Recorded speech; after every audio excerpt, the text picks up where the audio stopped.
dun dun dun dun dun dun dun dun dun dun dun dun dun dun dun dun dun da da da da da da da da da dun dun dun dun. Hi there, welcome to another. Fix my camera here. There we go. That's better. Welcome to another exciting getting projects done with me. I'm continuing to work on Sigvald, just getting the details done so that I can have them finally assembled and ready for some pretty pics and all that other stuff. I wonder if this will mess me up. No? Okay. So, yeah. That's the plan. We're just going to get stuff done and carry on with our painting efforts. Hopefully everybody has been finding the Sigvald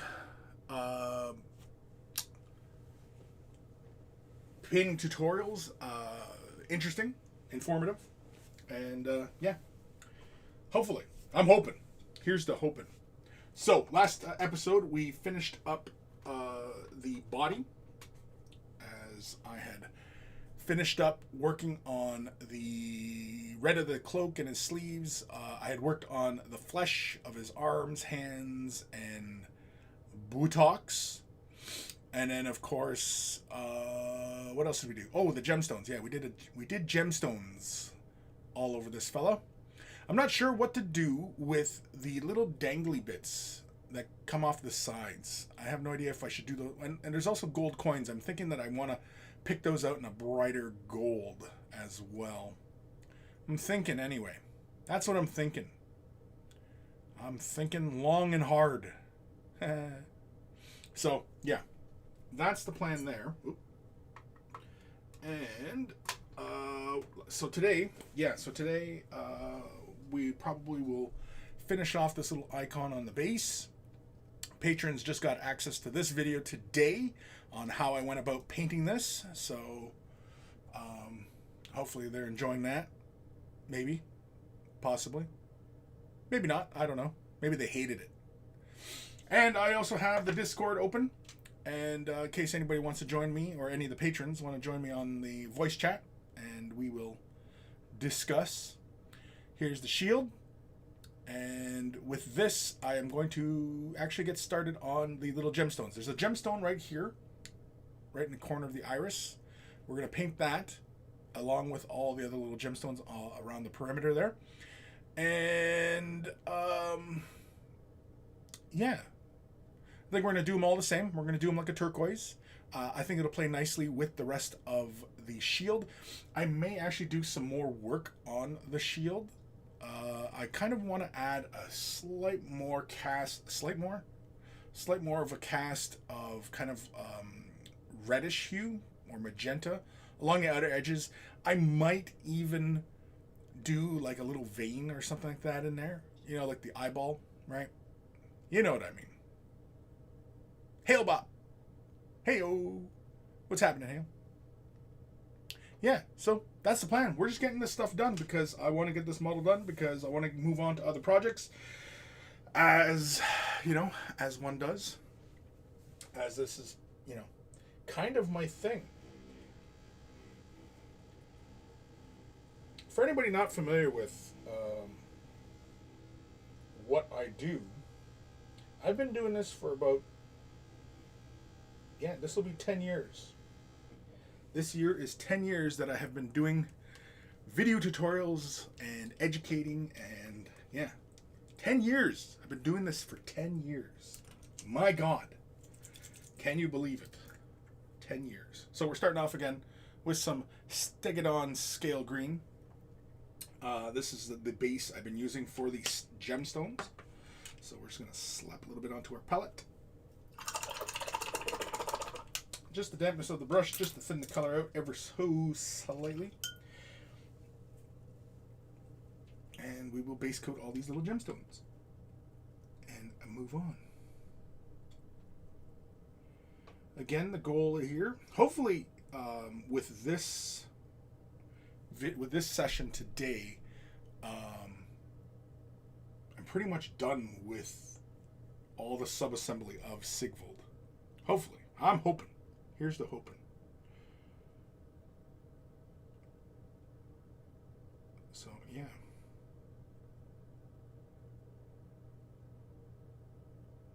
There we go. Is there anything more satisfying than when the paint just glides on the surface? Is there a more satisfying feeling? Well, I imagine there is, but I imagine some of you probably have an opinion on that one. But yeah, it's just something really nice just when the paint is just at that right consistency and it just flows all over the surface. Hell, Bob, I'll drop in a few, just finishing up some things. Okay, sure. I actually kind of liked, if you caught the last episode, I had a few of the monkeys in here, and it was actually kind of fun having you guys in here. It was, because normally, like, whenever I'm doing painting, I'm usually listening to music and such, right? And when doing these kind of live streams, I, tend to just kind of like zone out. But with you guys hanging out with me, it's actually kind of nice. It's actually like, it's almost like we're painting together. We're hanging out and we're painting together. Buddies and I used to do this kind of thing way back in the day, all the time. Sit around, talk about this and that, and obviously make jokes and have a laugh and, all that. But yeah.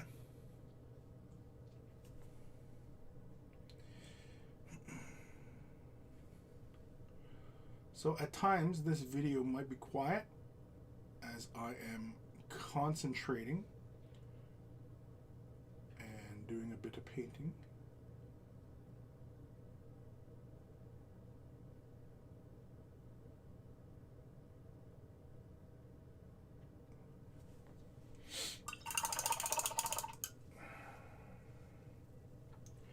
I'm already liking it. Slapping some of this color down on this thing. Already enjoying it.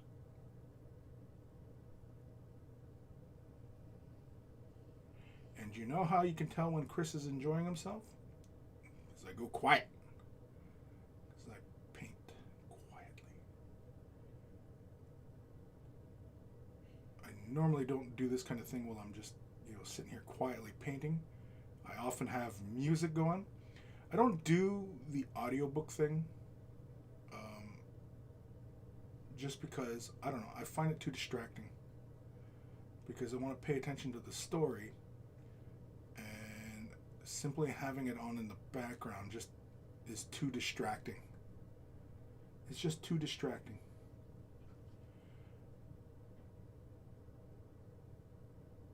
I think you'll enjoy your painting more when you're properly concentrating on things, Okay. That's the beginning of them gemstones. Let's jump over to our next color. And for that, I'm going to use another one of my favorite colors. Sotek Green. It's in 3D.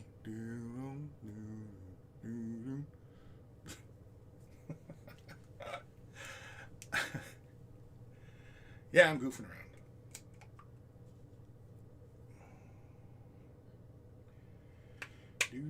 Now, because these gemstones are so small, I'm not too worried about,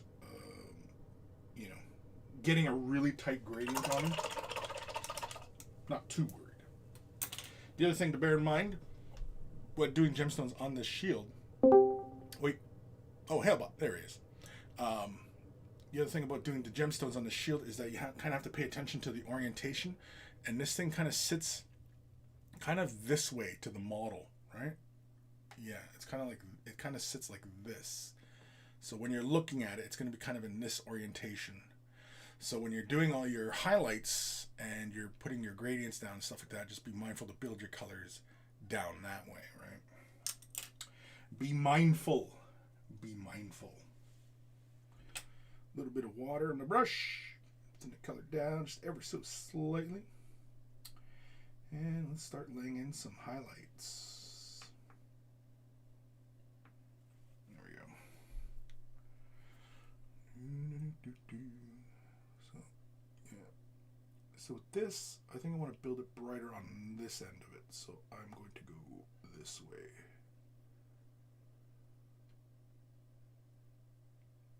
Yeah, just like that.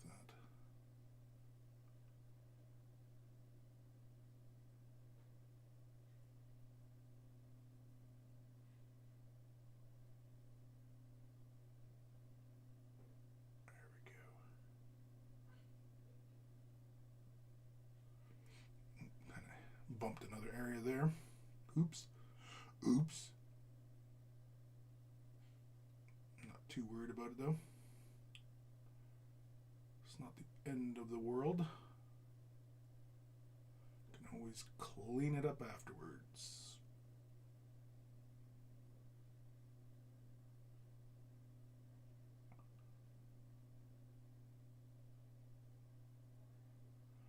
I do want to leave a majority of this color in the stones because I do want them to be fairly bright.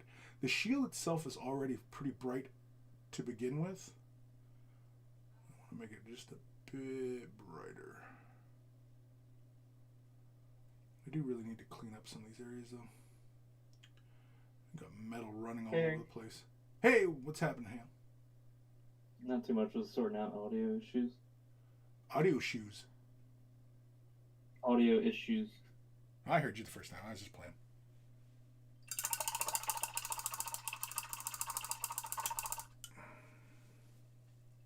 So how's she going?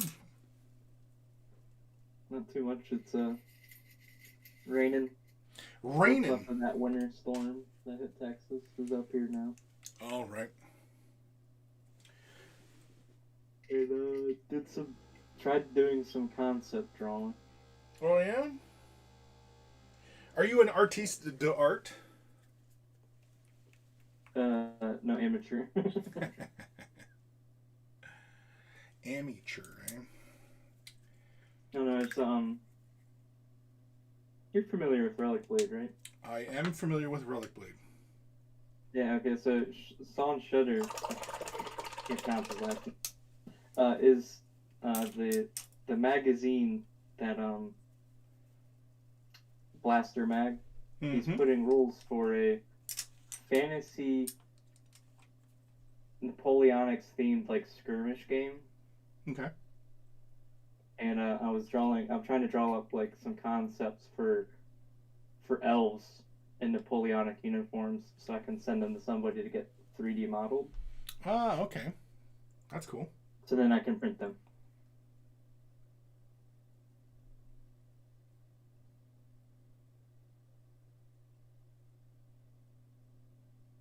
That sounds fun.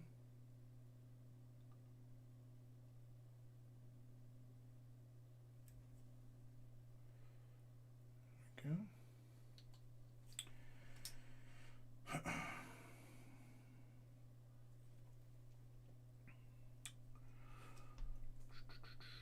You working on anything right now other than concept drawings?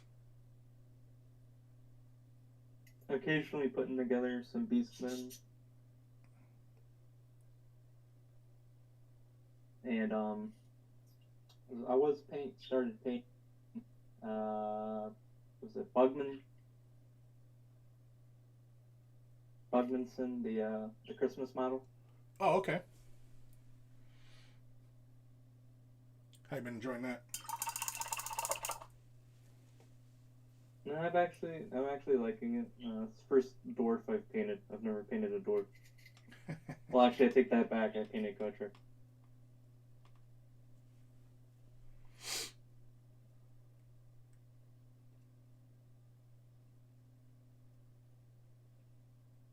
But I don't really paint dwarves. It was like something different.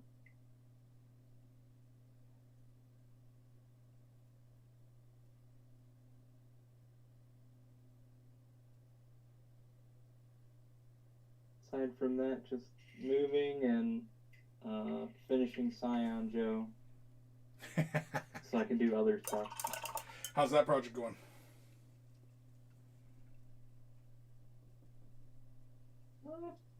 Pretty good. It's just finding Joe's that color schemes that don't necessarily look the same. Right. Because there's actually quite a going through the list of Joes. There's actually quite a few that are wearing almost the same uniform. Right. That's not necessarily a bad thing, is it? No, it's not really, but I would like it where each one is like a Joe somebody can go, oh, pick it up and go instantly go like, oh, I know that one. Yeah.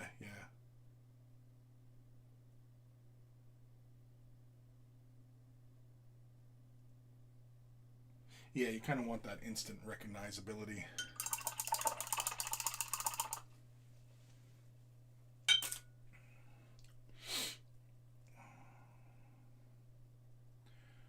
add a bit of white to that.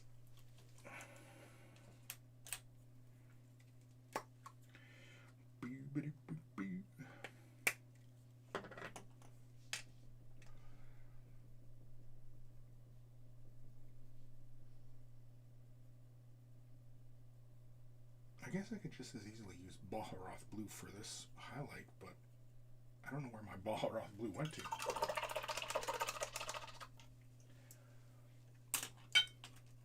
Baharoth?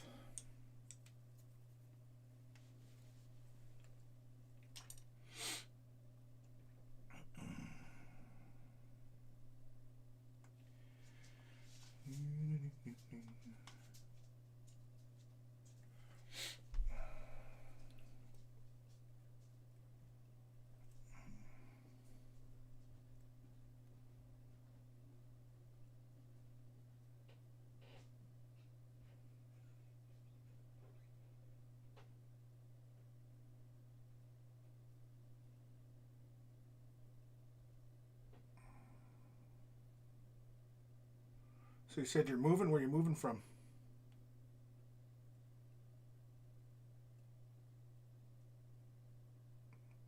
No, you don't say. I have to find my push to talk key. I'm moving from Virginia to temporarily to my mother's house in Maryland until I move to West Virginia for school. So. What you taking in school? German studies and a minor in business. Sounds pretty dry. Yeah. I'm sure you're passionate about it. To me, it sounds pretty dry.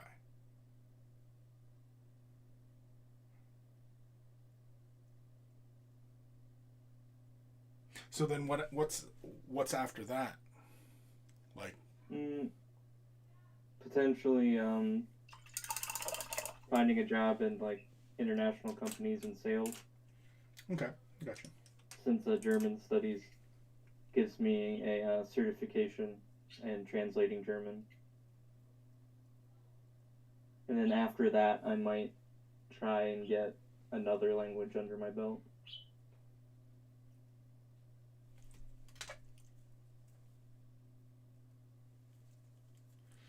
Sounds fun.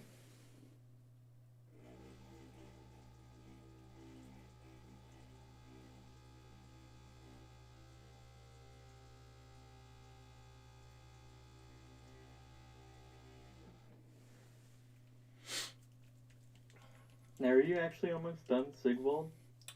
Yeah, I'm like this close to finishing it. It's just that some gem. Yeah, you also got him, I think, a little bit earlier than there. Yeah, well, I've actually been hanging on to him for a while, because the release date was a little further out, and at the time. And so I was like, okay, well, I'll just have a few of these things ready. And it kind of boned me because it got delayed. And so then I had to rush to make more videos. And then so that kind of stopped my progress because I had to switch gears and go back to doing other projects. I was about to say, because, like, he just came out, what, Saturday? Yeah. I should have been done him, like, a while ago, but, yeah, just it wasn't in the cards. Not with all this shit going on.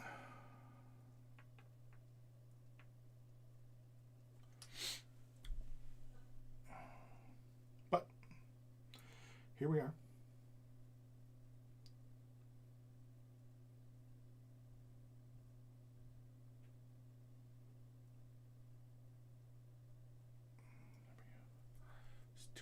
Did you see Daft Punk finally, I don't know, retired, broke up? Yeah, I seen that. Whatever they call it. Yeah, I seen that on Twitter. I saw that.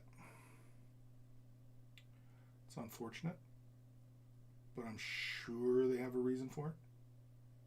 Well, I mean, they've been doing it for 27 years almost. Yeah. And I'm sure they'll move on to another project soon enough. In fact, it might even be a smokescreen.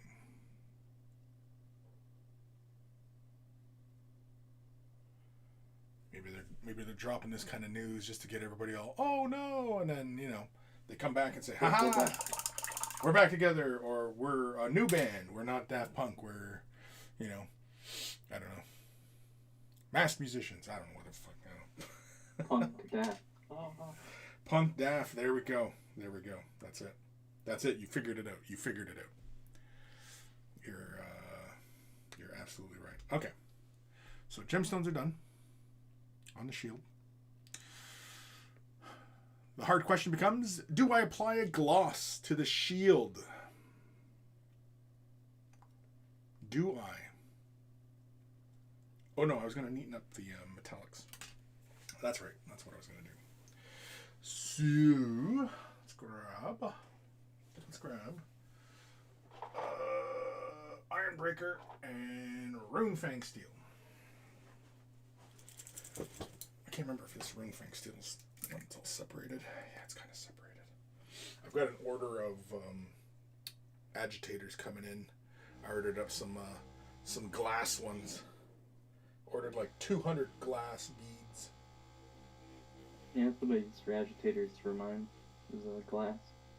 Yeah, I'm becoming more and more a fan of glass because it's non-reactive to the paint, and I mean, I'm pretty sure it doesn't react to any kind of like of the solvent-based paints, so it should be good no matter what paint I'm throwing it into.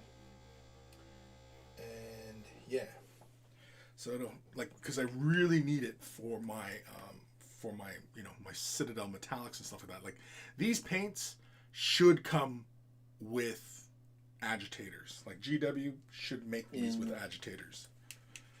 Just because, you know, even though they are a thicker bodied paint, where, you know, the separation takes a while, but once they're separated, because they're a thicker body paint, it takes a while longer to, you know, mix it up properly again. Yeah, I have that problem with their paler colors and the whites, where it's like, oh, I mixed it really good, set it down. Yeah, and I come back a day or two later, oh, separated. Yeah, exactly, right?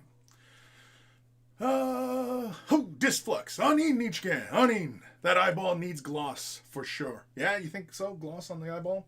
Yeah, I was thinking about it. I was thinking that way. But then it kind of like, it steals the thunder from the metallics. But it'll feel more, you know, organic if that eyeball kind of has like a wet appearance and it, you know, looks like it could blink any second. Just for some freaky deakiness, you know?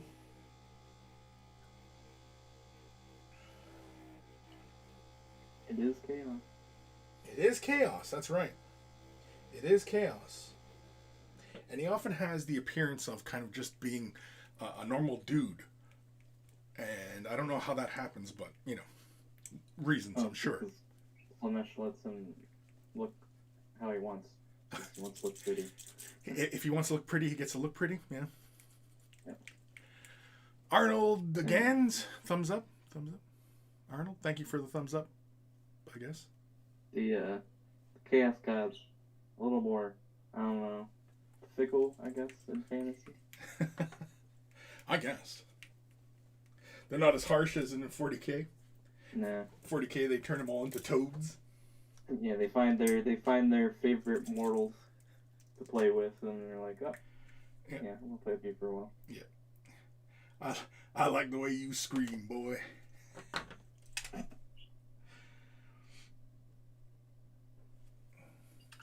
If the Chaos Gods had southern accents. I like the way you die, boy. I mean, because they won't let Archaon die.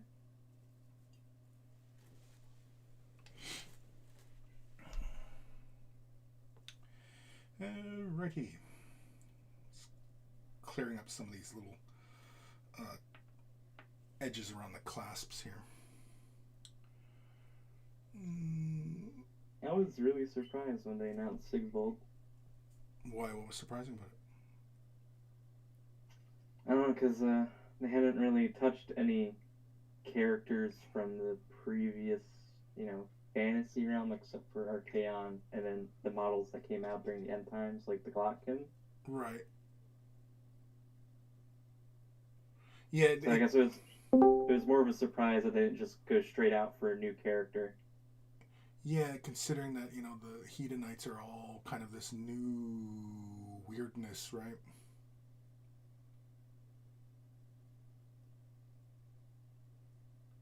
Heard somebody sneak in here. Who's in here? Oh, Scott. Hey, what's happening, buddy? Hey, nothing. Can you hear me okay? I can hear you just fine. Quit screaming. Yeah. Setting up. Yeah, I'm working from home, so that I think a majority of people pretty are working. light on the word.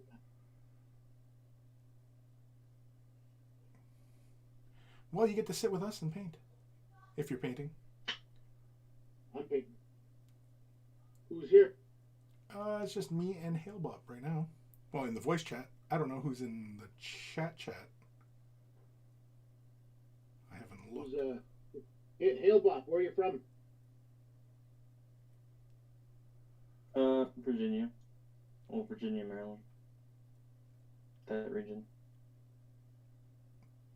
When somebody asks you where you're from, you're supposed to answer, my father's penis originally.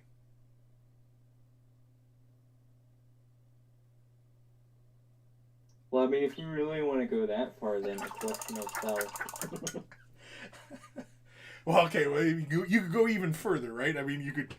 Well, first, the Earth cooled. Well, first, there was this, I don't know, sphere, and it exploded, and then the galaxy happened. Yeah, first the Big Bang happened, and then... Yeah. I don't know what you guys are talking about. The stork brings babies, and the universe is exactly 6,000 years old. Oh, jeez. It's made by God.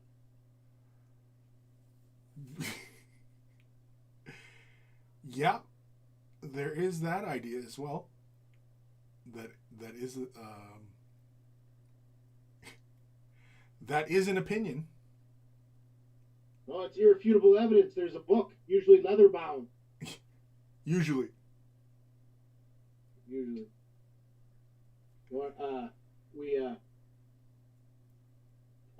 was just thinking this. I said leather bound book. My background is German. I'm first generation Canadian. I've got a lot of my grandparents' service medals from World War II and all that. So I don't take a lot of exception to it. But German paraphernalia. Before we bought this house, we went and looked at a house, and there was this room off to the side by the garage, and it would be useless for anything. It's not quite big enough for a desk, but man, it would have made a great painting room. And I go in there, and it's this shrine to not even to fighting German soldiers. It's a shrine to fucking Hitler. There's a leather-bound copy of Mein Kampf that is underlined, very well used, and it was made with podium. Good So God. I tapped the realtor on the shoulder. I said, you know, like, I'll take it. well, we passed. There were a couple other problems, but I said, like, what if my last name's like Nussbaum or Weinstein or something like that? You're showing this house off. Maybe you should talk to the owners of the house and be like, hey, calm the fuck down on stuff. Yeah, exactly. Holy shit. That's crazy. It was.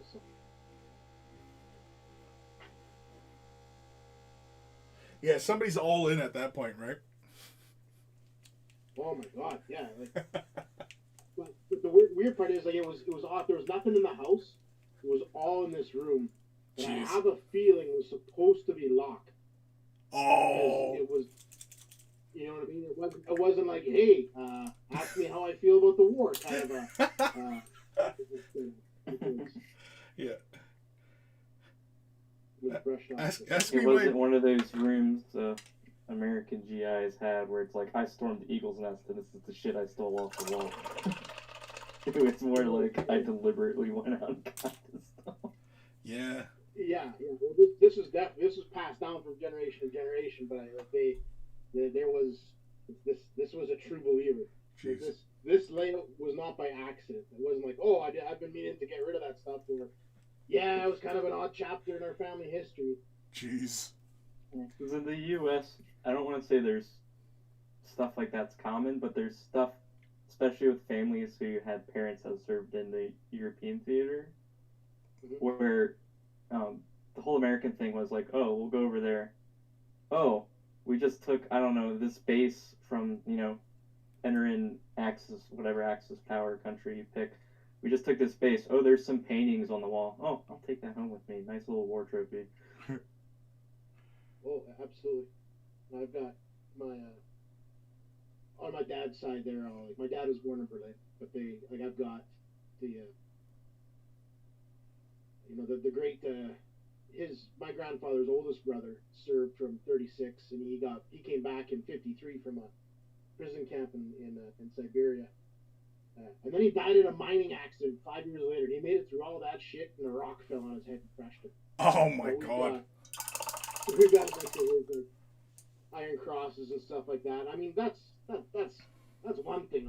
But this was like Mein Kampf. Like, hey man, we got some ideas. I used to work with a guy back up north, and he emigrated after the war, and he was Hitler Youth. He was nicest guy though. He obviously he didn't he was a kid when he was being indoctrinated into that shit, but yeah, he didn't identify with it as he was a really nice guy, and he's really great to talk to, completely open about his experiences and stuff. And my grandfather was 16 at the end of the war, and he came to Canada as a prisoner of war. Oh, really? They were taking all the young POWs, the Allies, were ferrying them around. Like, he was in France for a little bit. He was in the UK. He came over to Canada. The Russians were trading for young prisoners, and the Allies would say, the Western Allies would say, "Oh yeah, we'll get you those POWs, but we lost them. We transferred them." That kind of it. Right. Until eventually, Sherwood Park, right next to Edmonton, there was a Strathcona POW camp. My grandfather was able to stake out the lot that he came back and built his house on. He went to Germany, and he came back 5 years later, and that's where they moved. Huh.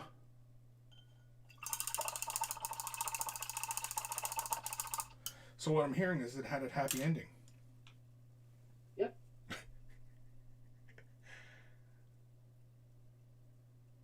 It all worked out, I guess, eventually. But I'll tell you what, I think I'd be living in a nicer house if those guys had won. You know what I mean? Yeah. Well, if they'd have won, I wouldn't be here.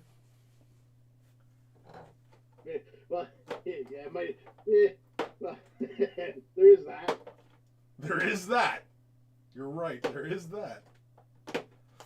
Let's grab some. Let's grab some Vulpus pink. Even this one separates.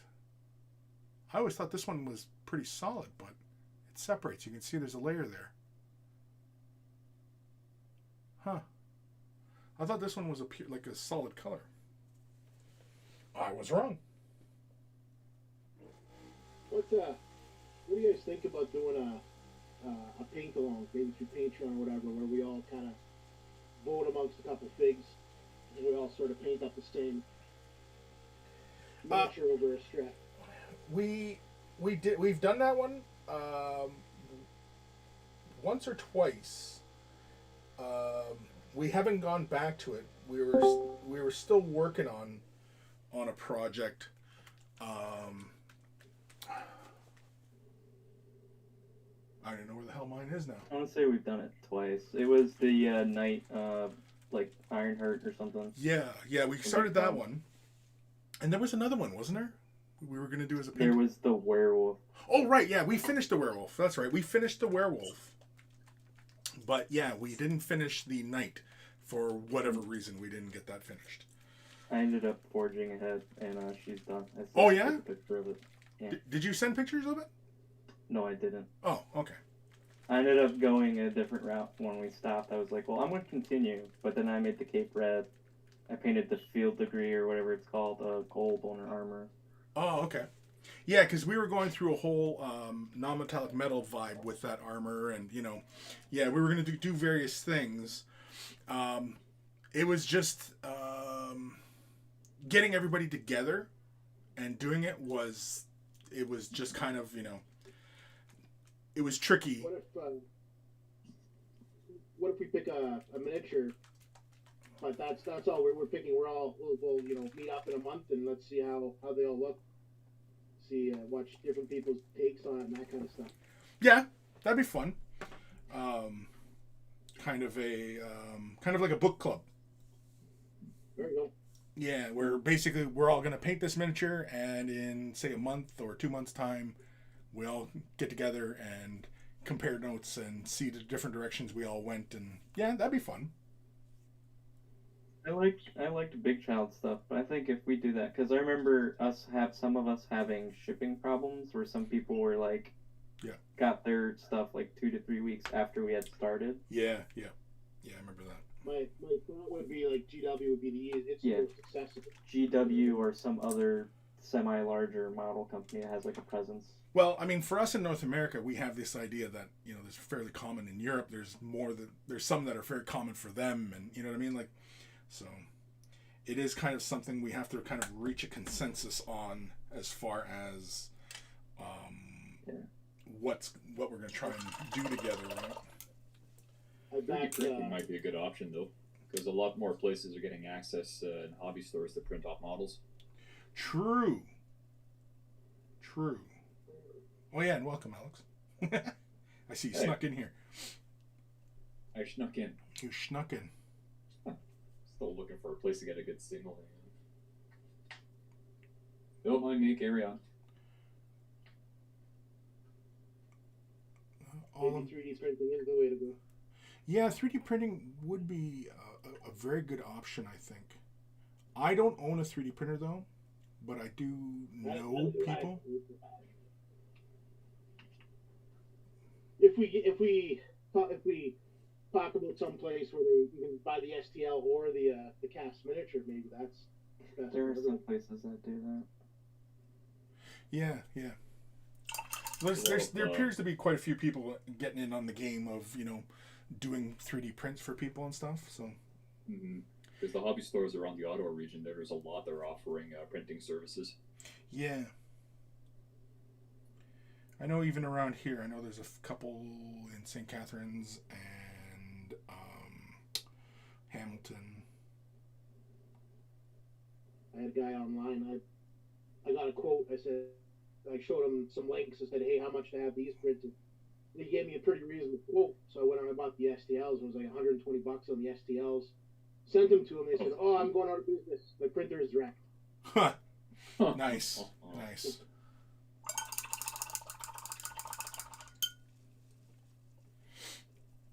Yeah, I'm liking that now a little bit more. I'm using some Vulpus pink and just putting it on the outside perimeter just a little bit. And I'm liking that. Just a little bit more separation, a little bit more color in there.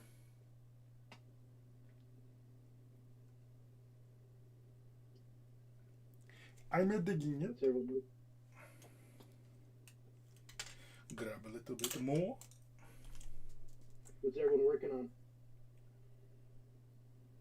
I'm working on a rune priest right now.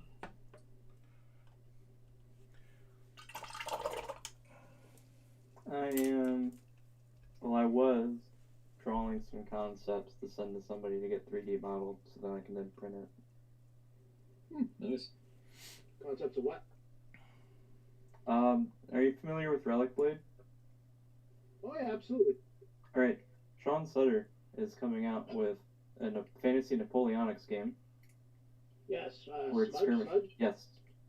I want some Napoleonic snow elves.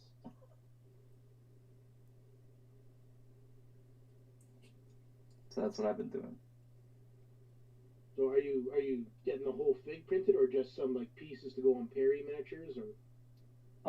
Pieces. I want to get the rules first. Probably pieces for generic stuff, and then maybe if there's like officers, I might just get a whole thing done for it.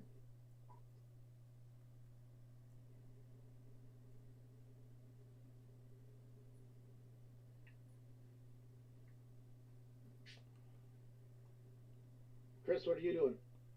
I thought that was fucking obvious. I'm working on Sigvald, man. Oh, you're not watching the stream. I didn't know you were streaming. I'll switch over. There I was being a smart ass to him. Shit. You thought you're being a smart ass, you're being an asshole. I'm just being an asshole. Oh, shit. I'm sorry, Scott. I thought you were watching. Not because I have no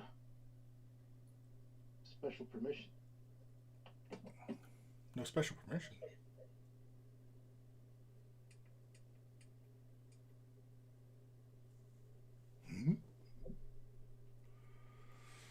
So yeah, let's do a little vein here and there.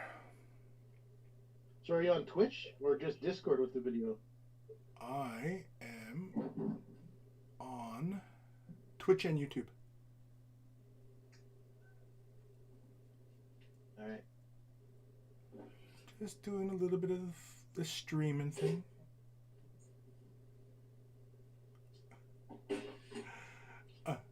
I feel bad now that I was giving Scott shit now.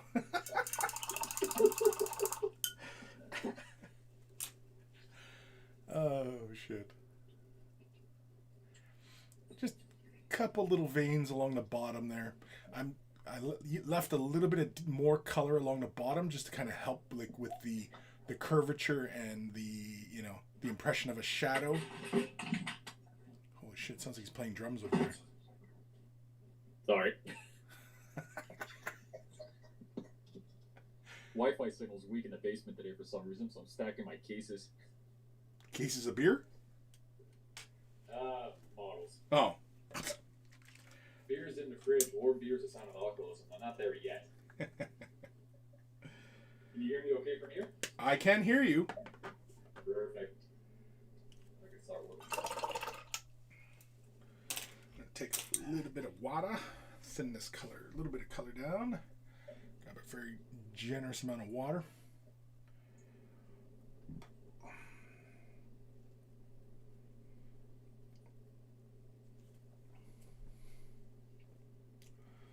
And it's supposed to sit like this, so grab a little more. Just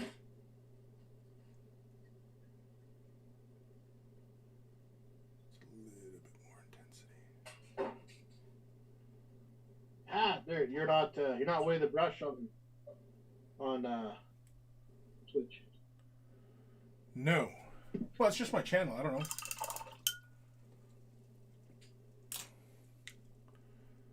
There we go.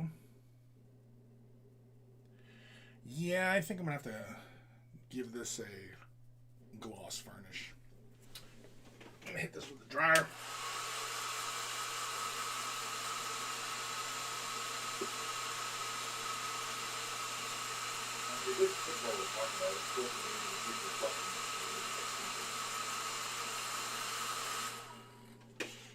What was that, Alex?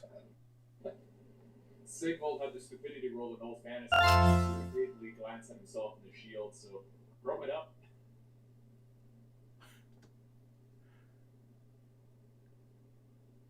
Yeah, that's all right.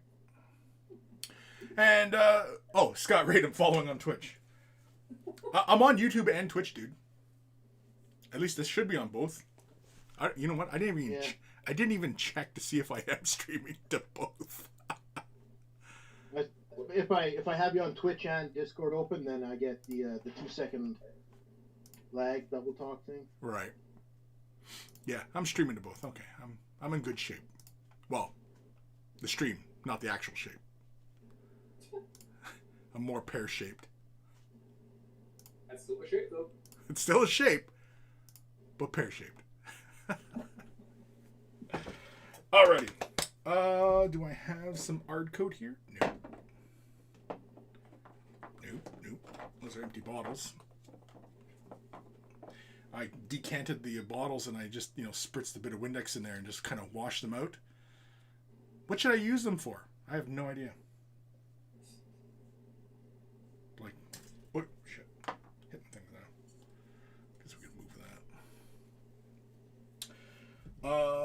What was I looking for? Ard coat. Fuck.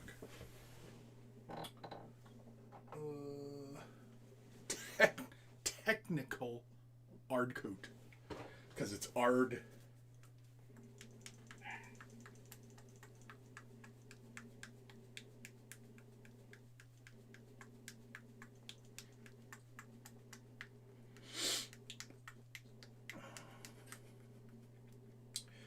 Now,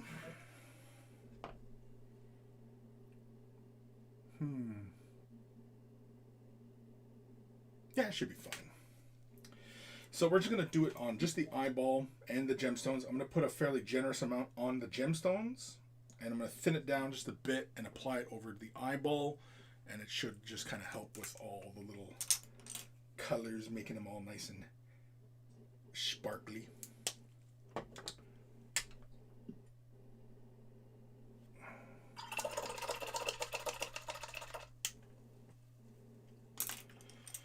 Of course, too, before I do this, the full assembly of Sigvald, I'm probably going to give him a gloss and then matte varnish on some areas. So, like his cloak and everything like that, those will get matte.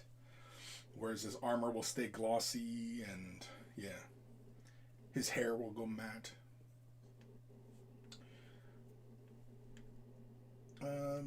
Just grabbing just a little generous amount of water into the brush. Just to thin the Ard coat out a bit. And let's start applying. So we're going to be very deliberate and fairly generous. So like I said, I'm going to apply it fairly generously on the gemstones. I like working with Ard coat like in this fashion, kind of thinned out ever so slightly, but using it fairly generously. Because I find as it dries much more gloss. Like, I don't want to say hard, but I find it just finishes a lot better.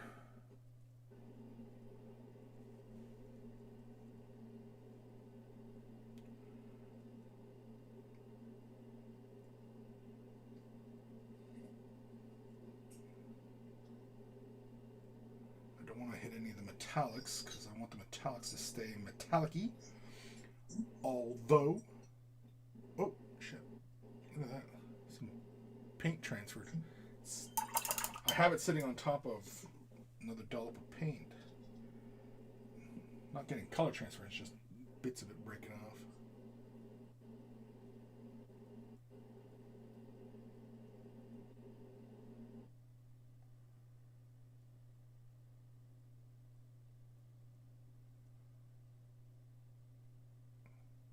Sounds like we might have lost Alex. Oh, I was hearing your mic a lot. Yeah, I noticed that the furnace is on there, so I'm trying to adjust it for you guys. Gotcha. Trying to be considerate. Thank you.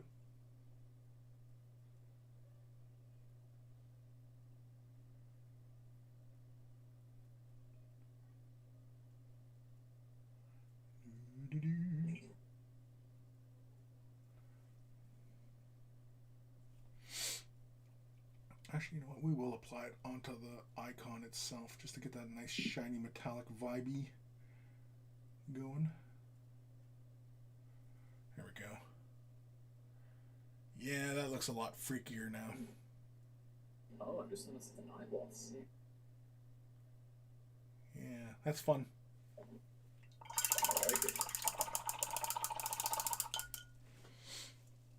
Well, a lot of times, like, you know, like a lot of miniature painting, you get, you know, a lot of people prefer matte colors or, you know, glossy colors, whichever way, right? Personally, with miniatures, I like the actual in-person viewing experience. And so I like when people will finish a model with either glossy or matte or semi-gloss to help accentuate what the surface should be, as opposed to like a lot of competition type painting where it's often very matte, but the effects are deliberately painted because it looks good on camera. But when you see those models in person, they often tend to look very kind of flat, but it's because they look good on camera, right? Whereas personally, I like, you know, how light actually plays on a surface, which is why a lot of times I stick with metallics, because metallics will, you know, reflect light in a very mostly natural way.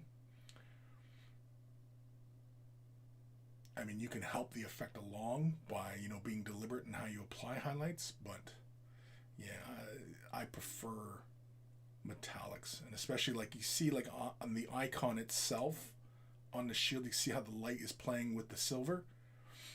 I added that highlight into the upper portion as well as the lower portion of the ring here, but you can see how the light plays on that surface, helping it along.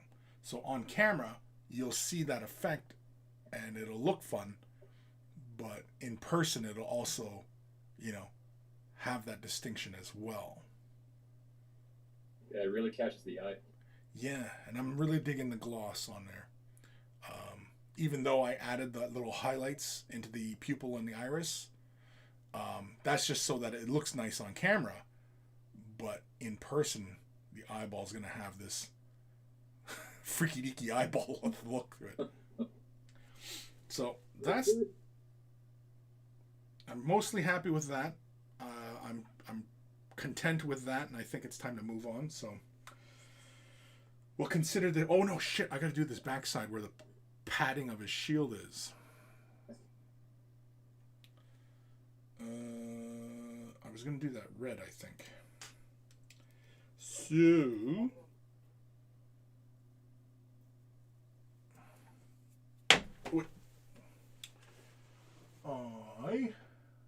I guess I'll just do it like how I did his cloak, which is go up from Mephiston. So we'll just do it Mephiston.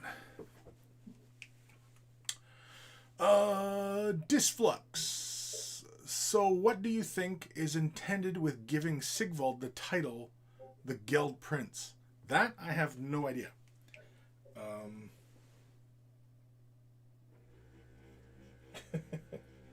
I know there's plenty of theories out there, but the point of it, I have no idea. I think the crew over at GW are, you know, having fun, and as the saying goes, fun is fun. So, I mean, you know, it's crazy made up stuff, right? So, you know. I have a question. Do you think Space Marines are heroes? I don't. I would argue that Space Marines are not heroes. because, okay, this is just one aspect. I was actually thinking about, like, kind of writing this down. I was actually thinking of making, like, a blog post about this. But anyway. I recommend that you don't. Why? Because I don't know. Go ahead. I just don't think. I think after going on, but who cares? Who cares? It's just made up. And they say, on hindsight, I think I should have a blog post explaining to everyone why their viewpoints are either ignorant or just plain old misguided. No, it's not. It's not that. It's just like, okay, for example, they shall know no fear. Right? Space Marines shall know no fear. Now, if we take it kind of literally, Space Marines not knowing fear, that does not make them heroic in the fact that bravery is one of the hallmarks of a hero, right? Well, right. So if you do not know fear, then that means that you do not have to muster up the courage to go forth and do what is necessary. Yeah, no, I for the record, I agree with you. I just thought it was hilarious. Do you guys remember that movie Soldier with Kurt Russell? Yeah. That reads a lot to me like prototype Space Marine sort of thing, where he just didn't, completely conditioned out of him. He doesn't have fear or empathy or any of that kind of stuff. Exactly. Yes, and that kind of is what Space Marines at least are often depicted as, right? And because, like, back when they were writing this stuff, Space Marines, are the foot soldiers, the fighting arm of this fascist government, of what the Imperium is. I'm sure you still have the book. It was red covered. It was just called the Warhammer 40,000 Compendium. Yep. That was where they went through all the different stages of what it takes to take the little bit of humanity and turn it into a Space Marine. Super cool. Yeah, definitely. I mean, like, it's fun. I mean, it's crazy made up stuff, right? So, you don't take it too seriously. But the idea that Space Marines, are heroes, well, they're rarely depicted doing heroics, right? And what is a hero? Like, what is the definition of a hero? Well, they are, chivalric, right? Chivalry, honor, and bravery, self-sacrifice, right? These are all heroic, virtuous. Space Marines are not all those things. So, now you could debate whether or not the merits of a hero, whether you fail to comply with any one of those things, does it demote you from being a hero? We could argue that till you're blue in the face, right? And I mean, all of this we can argue it until we're blue in the face, because I mean it's made up stuff, right? So, but in my books, Space Marines are not heroes. Space Marines, I view Space Marines in the same view as stormtroopers in Star Wars, and that's really all they are. And Space Marines, that's what they were described as too. Is they were the stormtroopers of like elite shock troops. Yeah, they're elite shock troops, right? And one of the traits of heroism as well is really going above and beyond. And the Space Marine is just doing what it's programmed to do. They're practically objects in that sense. So, as a general whole, you can't really call them heroes, but as individuals, depending what they do for others, whether it be a populace or whether it be for their brothers, those are heroic acts that give them that title. But to just say they're all heroes, no. Right. They're a tool. My screwdriver isn't a hero to me if it does its job well. If it starts doing my taxes... Exactly. Then So I consider the title. Yeah, like, so Space Marines are not heroes. There are moments where they're heroic, but very rarely are they described doing heroic things. Simply just going to a battlefield and gunning down their enemy is not heroic. I will say, I feel like, I don't know, I'm going to have to agree, like, in my, reading Black Library for, like, since I got in the hobby, most Space Marine books I've read, okay, there have been a few, and they typically center around a handful of chapters, like the Blood Angels or Salamanders. When I read those books, I tend to read more moments where, a Space Marine character in the book X more heroic. But then I read, tons of other books about other chapters, and there's a Iron Hands book called Wrath of Iron, where nothing they do in that book is heroic. Right. Absolutely nothing. They're willing to sacrifice, whole battalions so they can get a squad into a city, and it's a little bit of a spoiler, but this book has been out forever, so if people haven't read it, I don't think they're ever going to read it. Too they bad. massacre half the planet's population because they were quote unquote cowardly. Right, exactly. And the thing is that the idea of knights of chivalry, in like Europe and stuff like that, like Chivalric knights don't walk around, murdering, half their country because they were cowards. right, but and so Space Marines are pretty much the same thing.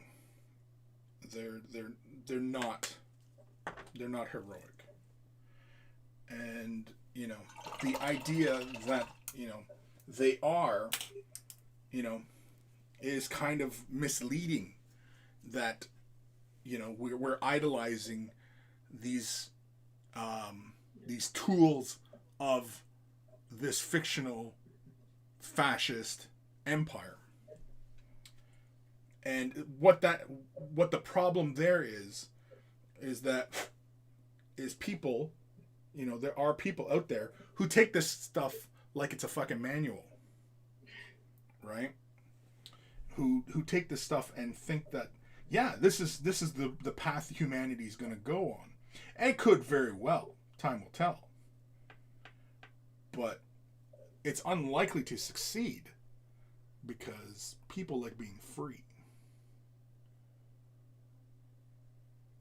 And the amount of forceful natural selection that would have to happen to get to that point is kind of genocidal. Always.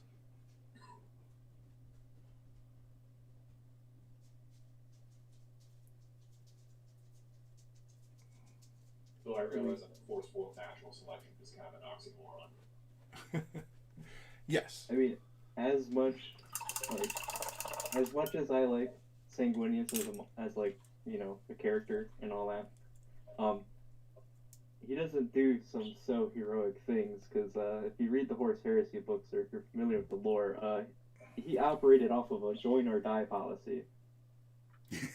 He would roll up to a planet and he would give them the reprieve, okay, join us. And if they said no, he's like, well, then you die. Yeah, exactly. And that's, Pretty much the Crusade of the Night Shell, not just sandwiches.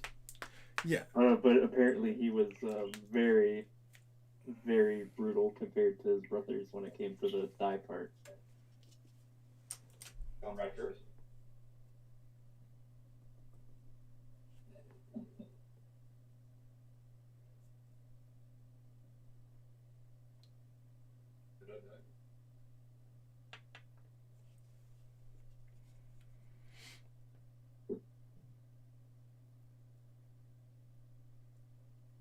What do we agree on? Oh, there we go. Marines are heroes, we decided? No, Sure. Marines as individuals can be heroic, but as standard, no, they're not heroic.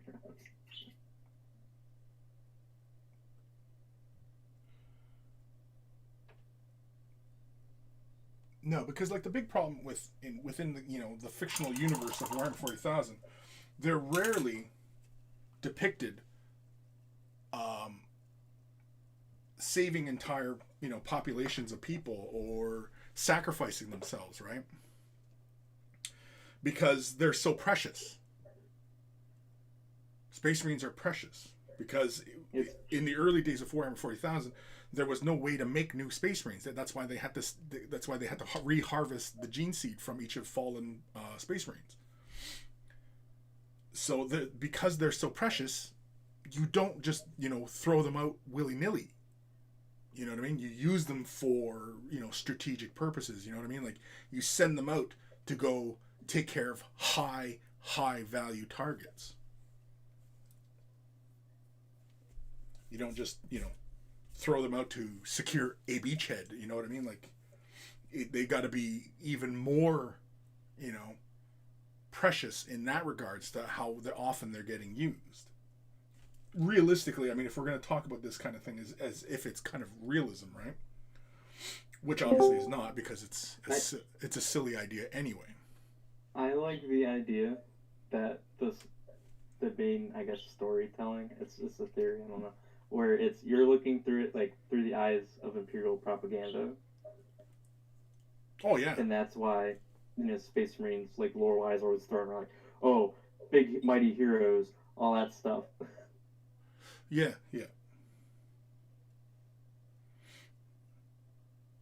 And I mean, like it kind of is in that regard that all this stuff would be regarded as such.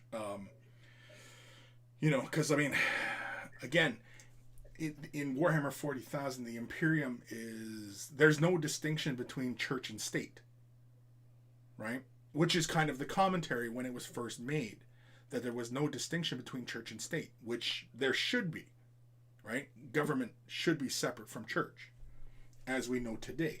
But because of the way things were leaning back in the 80s when this was made, they were making that comment that it's bad when you have that combination of church and state,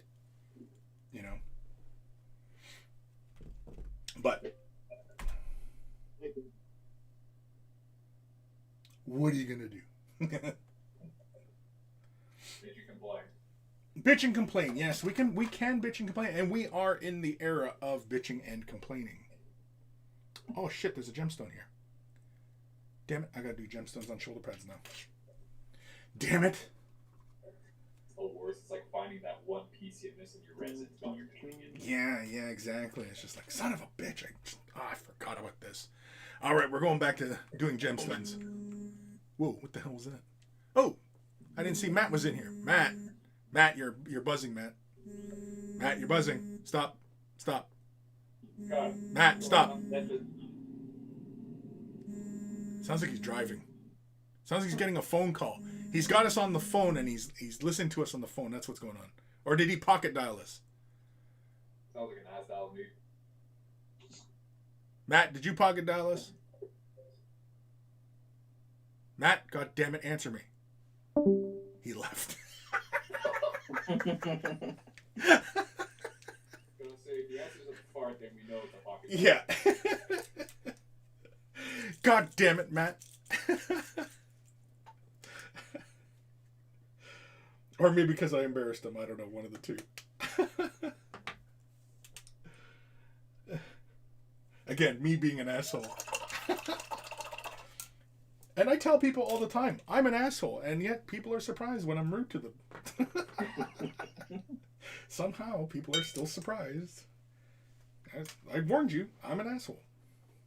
You're forward with it, so that makes it okay, right? Yeah, exactly, right? Yeah, exactly. Yeah, but I think to go even further in 40K, I don't really think there are really many heroes, I guess. No. But that's what it's supposed to be. It's supposed to be, grimdark. Yeah, and that should be what makes it grimdark, is that there is no safe place. There's no safety in Warhammer 40,000. And that's what makes it such a grim and terrible place to be. And it should be read more like a cautionary tale than, having fun, as it were. Now, mind you, because there is the gaming aspect of it, but again, Warhammer 40,000, when it was originally created, was more of an RPG. So its roots are in the roleplay game. But then they reprinted the Rogue Trader book. ever? Yep. Yeah, you can buy. I think for like an anniversary or something. Yeah, you can buy a hardcover version of it. Mine is soft cover. I've had mine since like 1990 or something like that. Because I was doing this kind of stuff early on, but then I didn't, discover the game. My first foray into all this miniature stuff was really Space Hulk. My cousins were playing Warhammer 40,000 before I even knew what Warhammer 40,000 was. Rogue Trader is unplayable. That is Jesus Christ, that is something. It's heavy, but I mean, like, it's not unplayable. I mean, I used to play it all the time. Oh, you want to you gotta play that like an RPG. Yeah, you play it like an RPG. You do need, well, you don't need, but it helps to have a GM. But you don't need it, but it helps. I like those rolling character charts for like on like the Realm of Chaos book or whatever it was called and stuff, where you roll up your character and you can get these really dumb, mundane, meaningless mutations like what is it, like fish gill ear thing out of your head. Yeah. Does absolutely nothing for your rules wise, but it's your character has fish gill ears now. Yeah, exactly.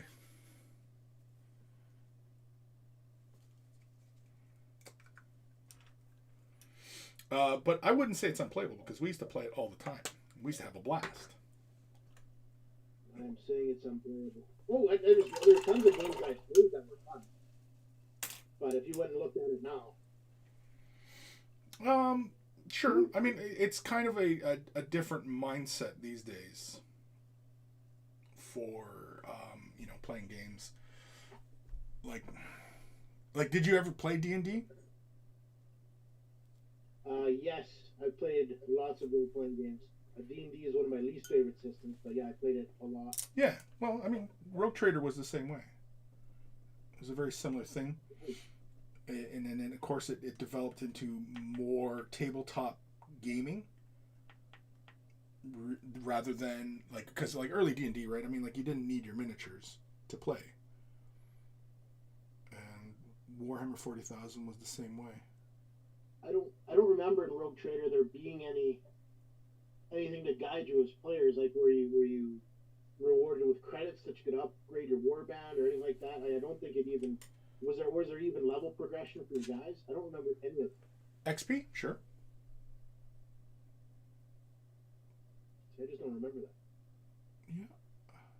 Yeah, Rogue Trader played pretty much like an RPG. Yeah, I mean, it helped to have a GM. You didn't need it, but it helped. It made it better. And you just fought out like little scenarios, and you could play it out as adventures. And yeah, I mean, White Dwarf articles would come out with expansions and stuff like that, and alternate rule sets for things. And yeah, I don't remember the exact scenario, but there was like a small chance in your game that I don't remember exactly what it was, but it was basically like a stampede of like alien cattle would like run through the middle of your game. Oh yeah, because you had rules for like killer plants, and hell, you had the early rules for Tyranids in Rogue Trader. Yeah, going back to there's no safe place in 40k. I was gonna say, I think the safest place in 40k is technically McCrag, but then I was like, there's a chance you could get eaten by an alien bug at some point. Yeah. I mean, if you really want to talk about safe places in the Warhammer 40,000 universe, the only thing I can really think of that would be kind of a safe place would be the Webway. But even still, there are things that apparently... There are things in the Webway. Yeah, apparently there are things in the Webway that can get you. Not just Harlequins or Dark Eldar or anything like that, but like entities. There's always mysterious entities. And maybe living on McCrag would still suck, but at least if you're getting eaten by an alien bug, everybody's gonna die anyways. Right, yeah, exactly. So I was thinking, because as nice as the salamanders might be as people, their planet kind of sucks. Fenris kind of sucks. Well, Fenris kind of broken at the moment, I guess. Yeah, Fenris. I mean, you kind of have They to do really, blow up. you have to really be all about the Viking lifestyle to really think Fenris is great. Yeah. No, there's not too many. I don't even think living on Terra would be that great because you have like, the High Lords Terra and like, their little minions watching you. You have like the Custodes watching you. Well, like as far as I understand how how the depictions of Earth are, it's more like Coruscant from Star Wars.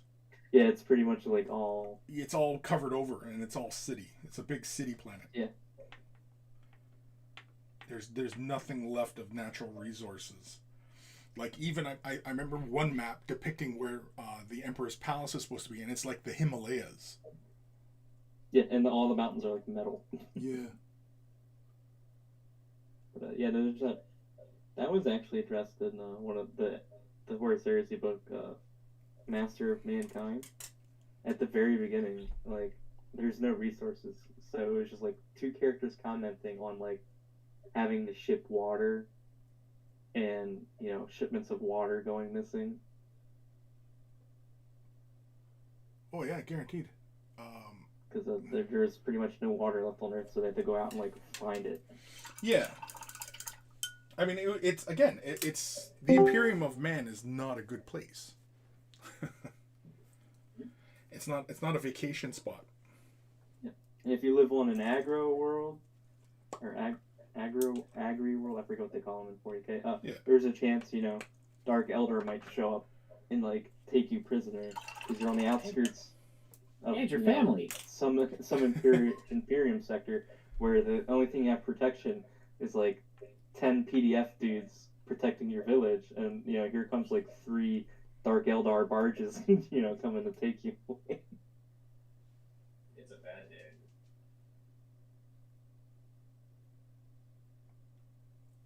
Hey Zach, happy birthday! Happy birthday. Gonna get the stream copyright strike. Happy birthday. Yeah, I know. We can't say more than that, or else Chris is gonna get in doo doo. Would I? I actually I don't think know if so. happy birthday is. Yeah, I don't know. It's one of those weird ones because, think about it, like all restaurants can't use it, and why?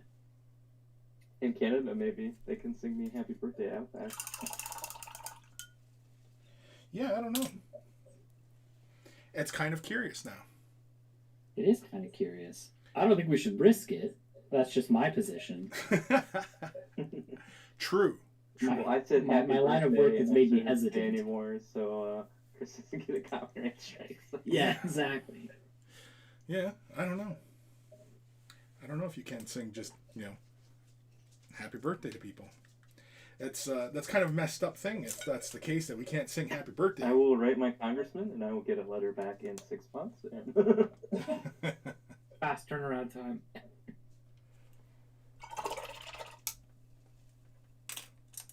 can I get in trouble for singing happy birthday to somebody else? Well, it's not that you'd be in trouble. It's just you'd have to pay royalty. Apparently. Yeah, I think that's the thing, is because I guess Chris could make money from the stream, and it's their music, blah, blah, blah, blah, blah. Yeah. Copyright law. Something I don't know anything about. Oi.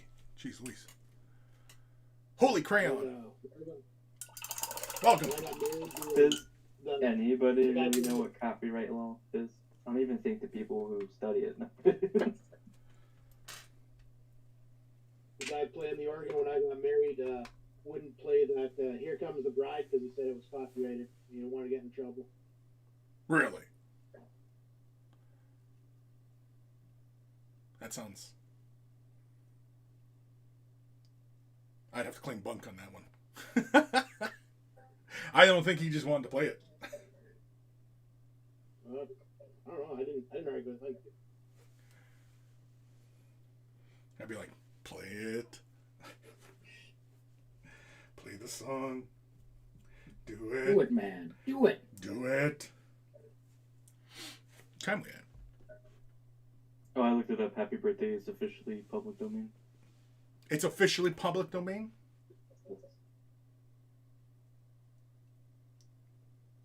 I don't know. Let's find out.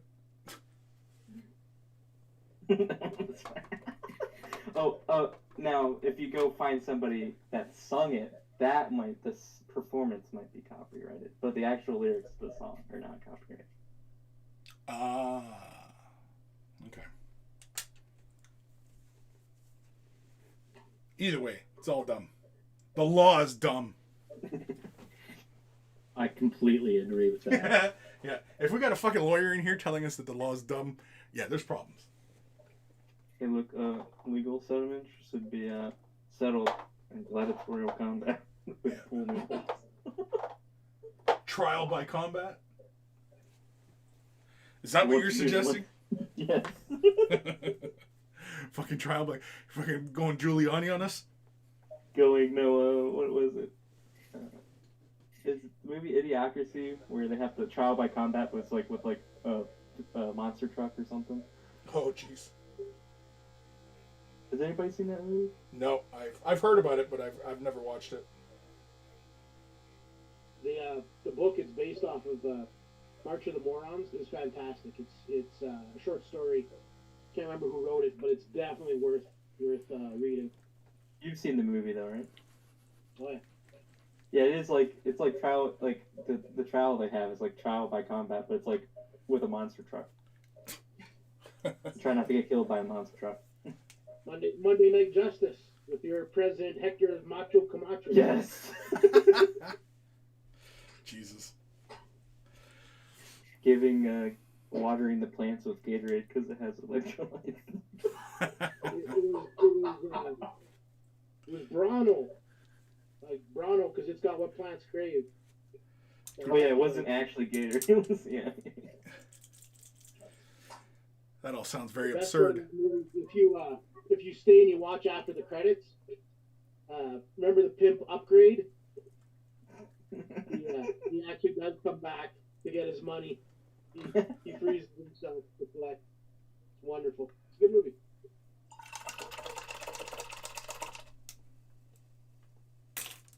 It's a good movie, but like its name, it's really dumb.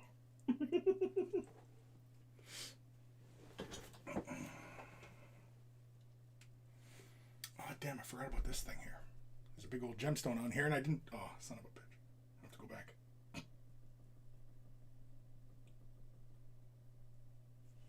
Sigvald is bigger than I thought he was going to be. Yeah, he's pretty big. Yeah, there seems to be this mid-sized character size in the armies now. They have like the regular duders, and then they have, like the bigger duders. See, you gotta find out who the hero is by how big they are. That's pretty much it, right? We do live in a very size-based kind of society. The bigger the dude, well, the more heroic he must be, right?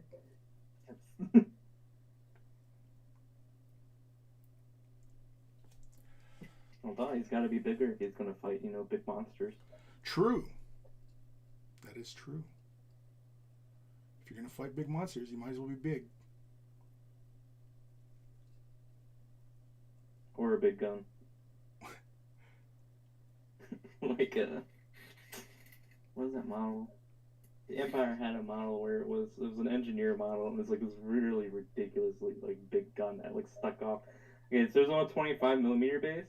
That thing like poked out the front of that base for like a good like 3 inches. So that was the Auckland long rifle, boss. yes.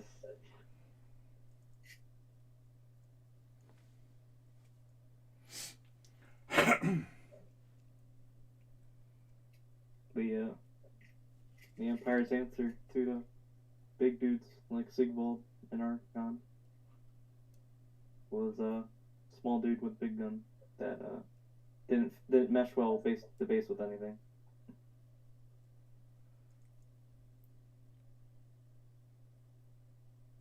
Didn't matter if that guy got in base to base contact; it was over anyway.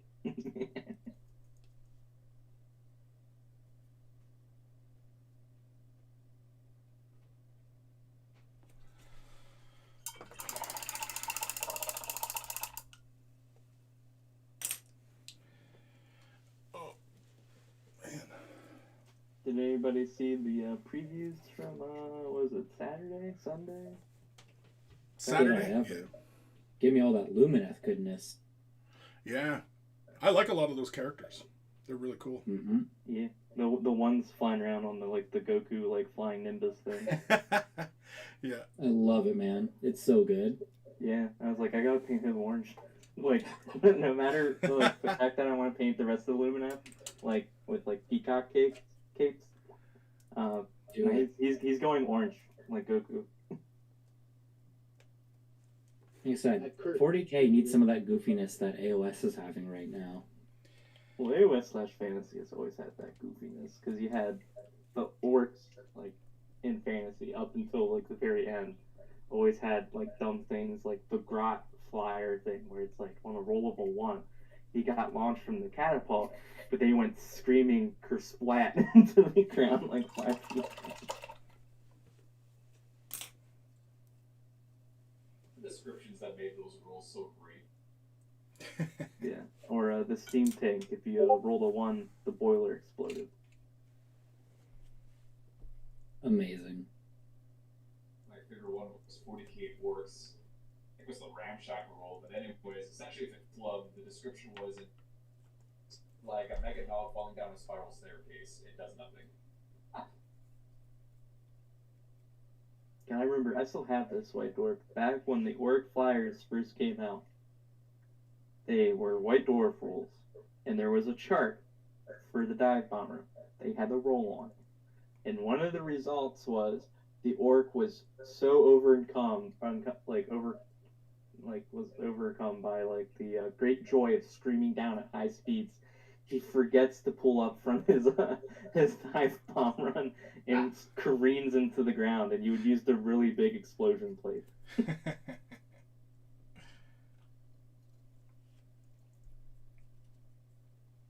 The Cursed City is the one that I'm looking forward to. Yeah, that looks really cool. Yeah, Those models look really good. it's got that Cossack Kislev touch to it.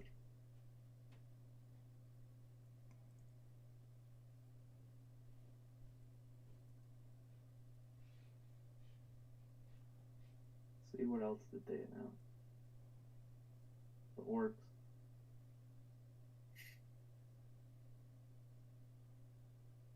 Oh, Be'lakor is getting a new model. Yeah.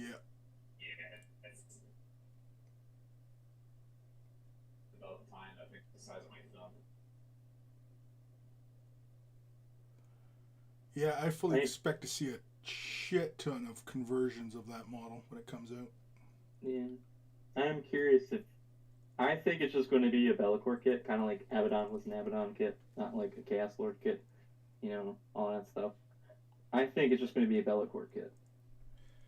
But some people are speculating that it might be a dual kit where it's Be'lakor or regular Demon Prince. Kind of a combo thing, yeah.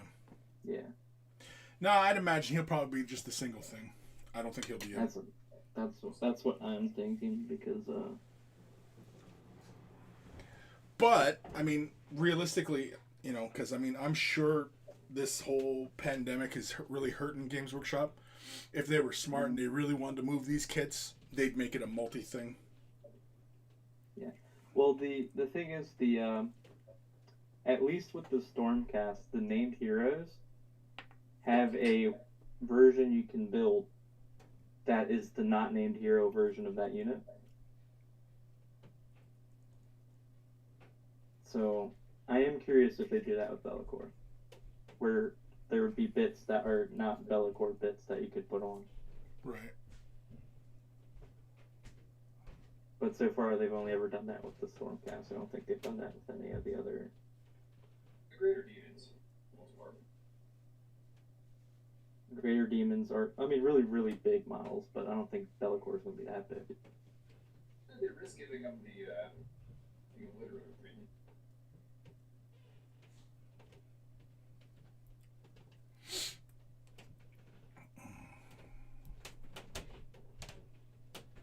Yeah, because like the Great Unclean one, he is He a builds couple three variations, versions of but them. he also makes Rodigus. The only greater demon that doesn't build the character kit is the Bloodthirsty kit. For some reason, Scarbrand is on thing. I think Scarbrand is a little bit bigger. I think it might have been the fact that he's not flying, so he couldn't use the same pair of legs. That too. But he's also a physically bigger model. As you should be.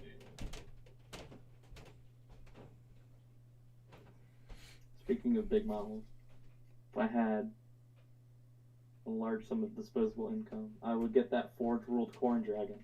That is like gymongous. Gymongous. Oh, there's a for AOS. There is a giant corn dragon with a little rider on top. On Forge World. It's huge. Gymongous. Yes, gymongous. Gymongous. I'm using that word. That's a word now. I don't know if that's a real word, but it's a word now. Gymongous. Chris will remember this. Well, that's why I record these things. Because sometimes you just get these little nuggets of gold. Gymongous. I like it. I'm using Chris it. was wearing a creature caster shirt. Have you checked out any of their stuff? They got some nice dragons. Oh, yeah. Oh, this corn dragon though is. That new dragon they put out was really cool. Creature caster, I'm talking about. Did you back their first Kickstarter? No.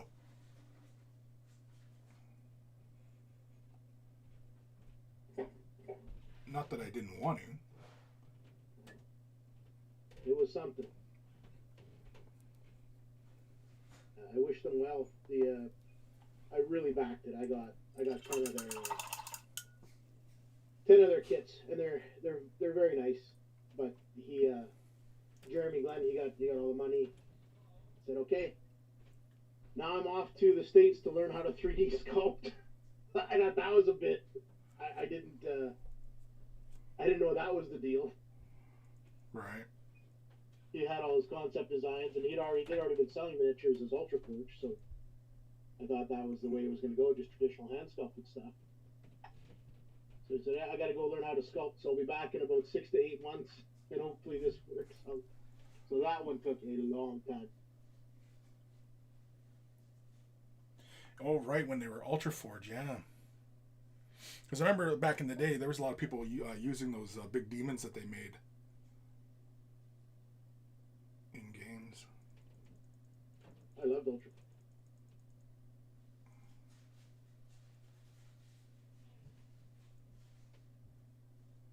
And he was a fellow Canadian. It was nice. I felt good about supporting it. Well, Creature Caster's still Canadian. I know, but I still a little. He's still a little salty, you said?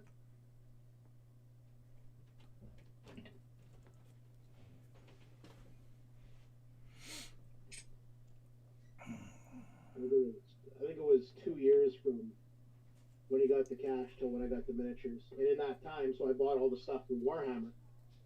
It was long enough that, boy, I think all 5 of the End Times volumes had come out, and they blew up the old world just in time to get all these wonderful square-based large creatures. Right.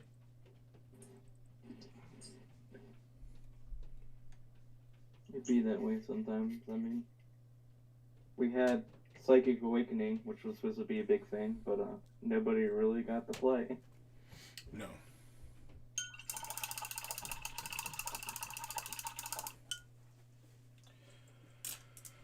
Oh, man. I think that's it, though. I just got to finish this little gold bit on his cloak. Have you finished padding already? Yeah, the shoulder pads, yeah. Well, I just had to... I meant the padding on the shield. The padding on the shoe. Shield. Oh, yeah. That was really fast. That was just quick little highlight. It was like, a little bit of reds. It was Mephiston red, Evil Sun Scarlet, Wild Rider red. That's it. Nothing terribly complex. Gotcha. Yeah, it's a detail that's like hidden underneath under the model, and I'm not even sure how visible it's going to be once it's done. Like you can see in the middle there, like I left the primer because I'm going to scrape that out anyway. Here's a question, Chris. Since you've painted Sigvald in sub-assemblies, does Sigvald lift? Does he lift? Yes.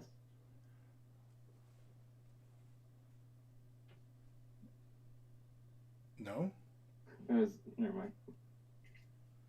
I don't know what that means. Like, you mean lift weights? Does he have like his bare arms, like with the biceps that he had from his old model? Oh yeah, he's got biceps. He's kind of stringy though. Like if you look. I just remember that his old model where he's wearing all the armor, but then just like that section of his arms, there's nothing. Yeah. Yeah. Like he's got his biceps and everything like that, but I mean he's not giant muscles. I mean even his bum is not that pronounced. Because I mean like if he was like a really fast runner or you know he had a lot of leg strength, he would have a big butt, right? But yeah, you should tell him that he's not as pretty as he thinks. yeah, because he's got no ass. Like look how minimal his ass is. Like realistically, like if he was a fast runner, lots of leg strength. Slaanesh, you have no ass. Yeah, he'd have a big bum. Because he'd have a lot of leg strength, right? So, but no, he doesn't. So, he's not as beefy as one would think. And I thought he'd be beefier because he was kind of beefy for like an old model. Well, he's twice the size of his old model, right? Well, I mean, no, his old model compared to like some of the other like models his size, he was kind of beefy. Hmm. But that also might just be how they used to sculpt, you know, exaggerated proportions. Yeah, well, then that's the thing, right? I mean, that's why it's called heroic. It's not 28 millimeter true. 28 millimeter true is more like what's more like infinity. Infinity is 28 millimeter true, as opposed to Hassle-free and Redbox are really good at true stuff. who? Hassle-free miniatures and Redbox games. Hassle-free I've heard of. I don't think I've ever had any models from them. But like yeah, you get like these ones here from like the game Core Space. These guys are a 28 millimeter true, right? As opposed to well, even Warhammer 40,000. Here's an Eldar Spirit Seer. And I mean like, you know, that makes Eldar look gigantic in comparison to a human, right?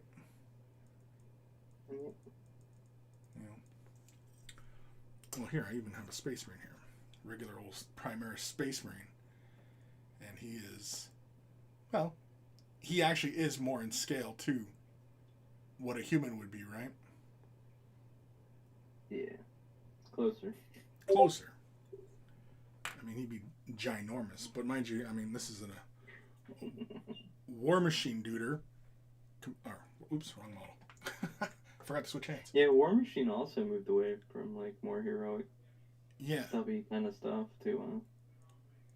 I can't remember what this character is called here for Signar, but yeah, I mean like he's pretty darn big in comparison to his Primaris Marine.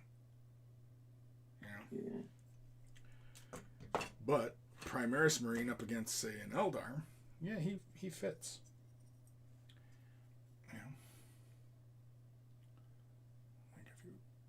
Even them up on a base. Because Eldar are supposed to be tall duders, right? Tall, skinny duders. Yeah, because definitely not elves. Yeah, they're not elves, apparently. But yeah, like here's old Eldrad. So, yeah. At least they're somewhat consistent. But mind you, I mean, you know, you get into the old models. I don't have any old models handy. Different sculptors, slightly different size models, all that stuff. Well, I guess it's more uniform now since they all kind of use CAD or whatever. Yeah, they definitely can maintain consistency. Because yeah, you get back into the old Rogue Trader days, and yeah, the sizing even amongst Space Marines is different. But because most of it's all CAD nowadays, I mean, like you get like, you know, a Stormcast here, right? And It's like, oh, you accidentally sculpted this guy too big. Okay, I'll go in the CAD and shrink him a little bit. Yeah, because like you get like a Stormcast dude, and he's the same size as Space Marine Primaris. Yeah, the Stormcasts are also supposed to be pretty big. Yeah. Big, because that's how you know they're more heroic. Exactly, right? I mean, yeah. Now, the Stormcasts, I mean... Now, Stormcasts are closer to more, like, proper heroes. Yeah. But again, I mean, like, Age of Sigmar is being made now. And, our social climate plays more into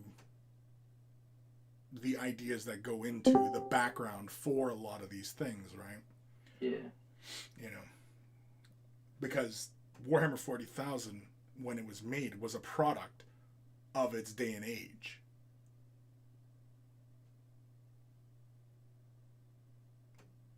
Like even if Warhammer 40,000 was made, like created today, I don't even know if it would have the same vibe. I think it would feel more like StarCraft. It's just aliens kind of just all fighting each other kind of thing, right? Yeah. It wouldn't There's have... not too many games that I can think of. I mean, there are some exceptions where there's not too many games like, modern day, like, came out the last couple of years that I can really think of. I mean, there are exceptions that where there is no definite you are the good guy. Like, you are all pretty shitty people. Right. Yeah. And that's just, the day we live in now, right? Where we are telling stories from both sides of, of a story. It's not like, Star Wars where, nope, they're the bad guy. Why? Because they're the bad guy. Everything they do is bad, right? Mm-hmm. The motivations for villains is unclear. And it's not meant to be clear because they're villains. They're the bad guys. We're not supposed to empathize with the bad guys. We're supposed to empathize with the good guys. But modern storytelling in the last, 15, 20 years has changed. And, we are getting both sides of a story. That's because, it's a greater amount of cultural empathy.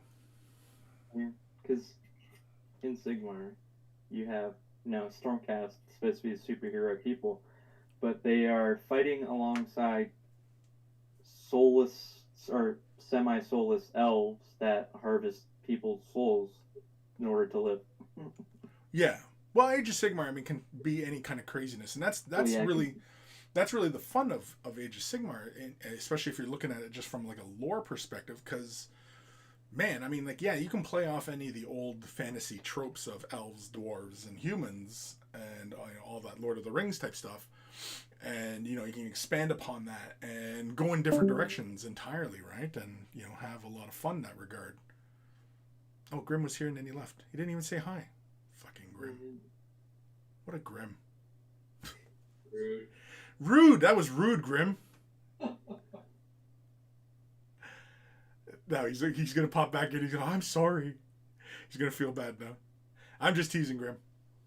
Yeah, but Age of Sigmar to me feels like there are definitely factions where they are more heroic as opposed to 40K where it's like they're all kind of just assholes. Yeah, and that's because like when 40K was created, it was in line with that old kind of storytelling device, right? Where no, they're all just bad guys. It's like Chaos. Like Chaos could not function if it was kill, maim, burn all day, every day, right? Khorne Berserkers, like their pledge is to spill blood every day. Well, there would be none of them left. They'd all just murder each other to death.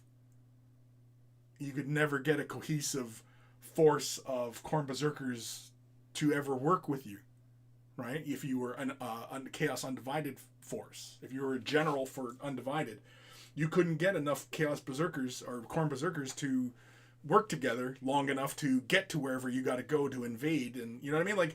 Like the motivations for being on the side of Chaos, very unclear, because they're evil for evil's sake,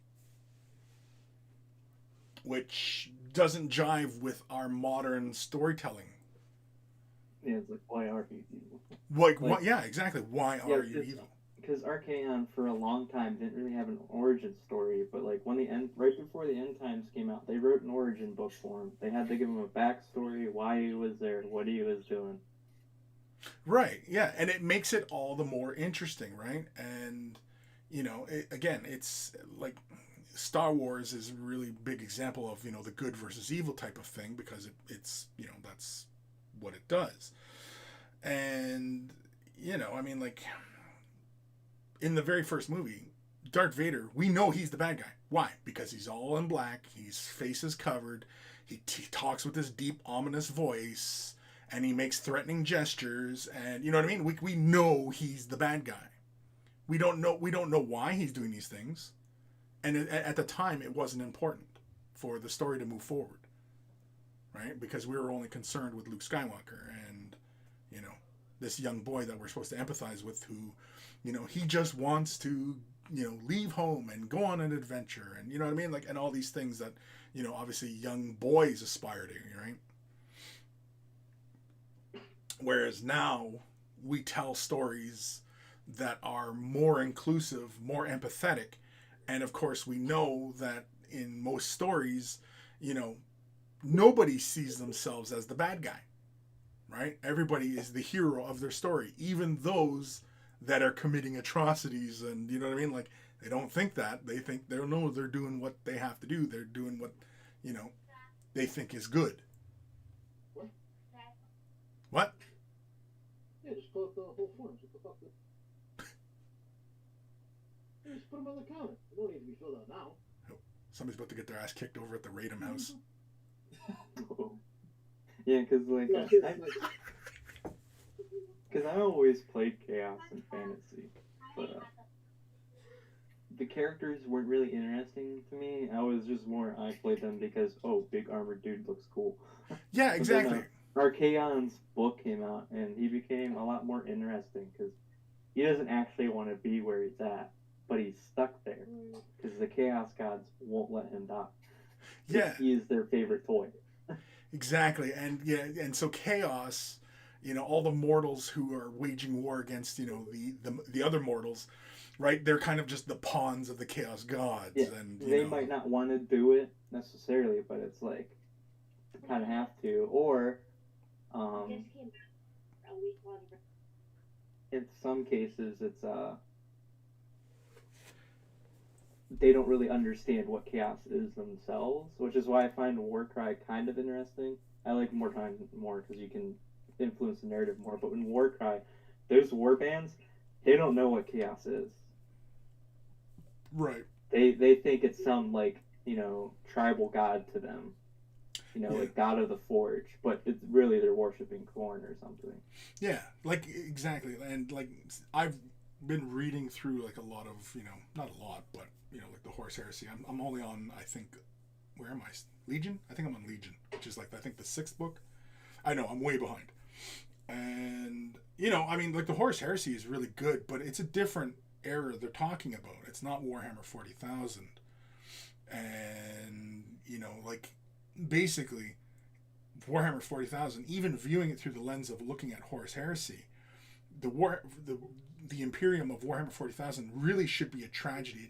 The entire story should be a tragedy. Yeah, because it's exactly the opposite of what the Emperor wanted. Exactly, right? He wanted to move humanity away from superstition and you know, mysticism and all these things, right? He wanted to bring in an age of enlightenment. And yeah, it's like, and that's the tragedy. Because he's betrayed by his own sons over mysticism. yeah.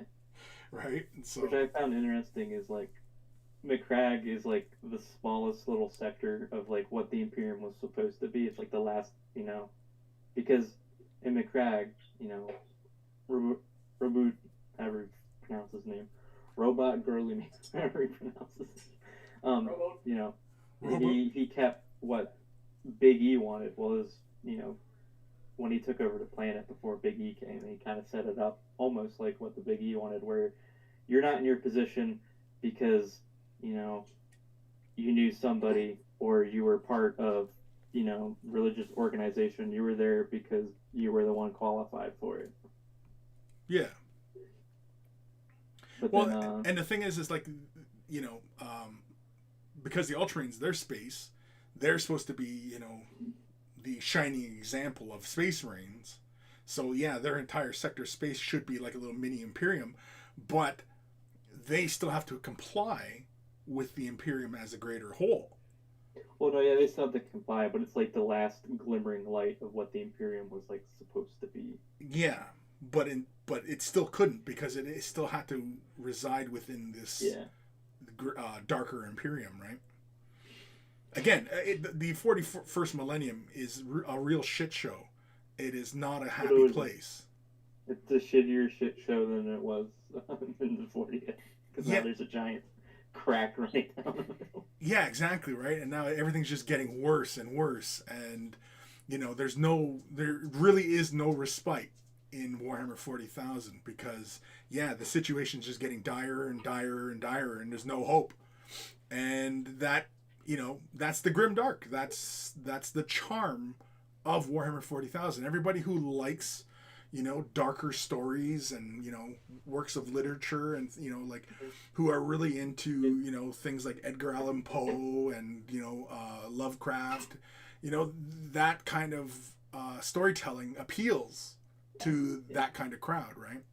And I find it interesting that, like, prior to, you know, the narrative right now, it seemed like some factions were winning. No, there's no winning. And nobody's winning because people are like, oh, the Tal's winning. But then the Tal had its, like, first canon run-in with the Death Guard. And they've never really encountered chaos before. Well, the Tau they're kind of winning in their small, tiny corner of the galaxy. If you look at the map, they don't really go anywhere, so they haven't really encountered challenging to them. Yeah. Oh no, they encountered, it was during Psychic Awakening, they encountered the Death Guard, and the Death Guard like slaughtered like a whole, like, whatever they call their, like, expedition fleets. Yeah.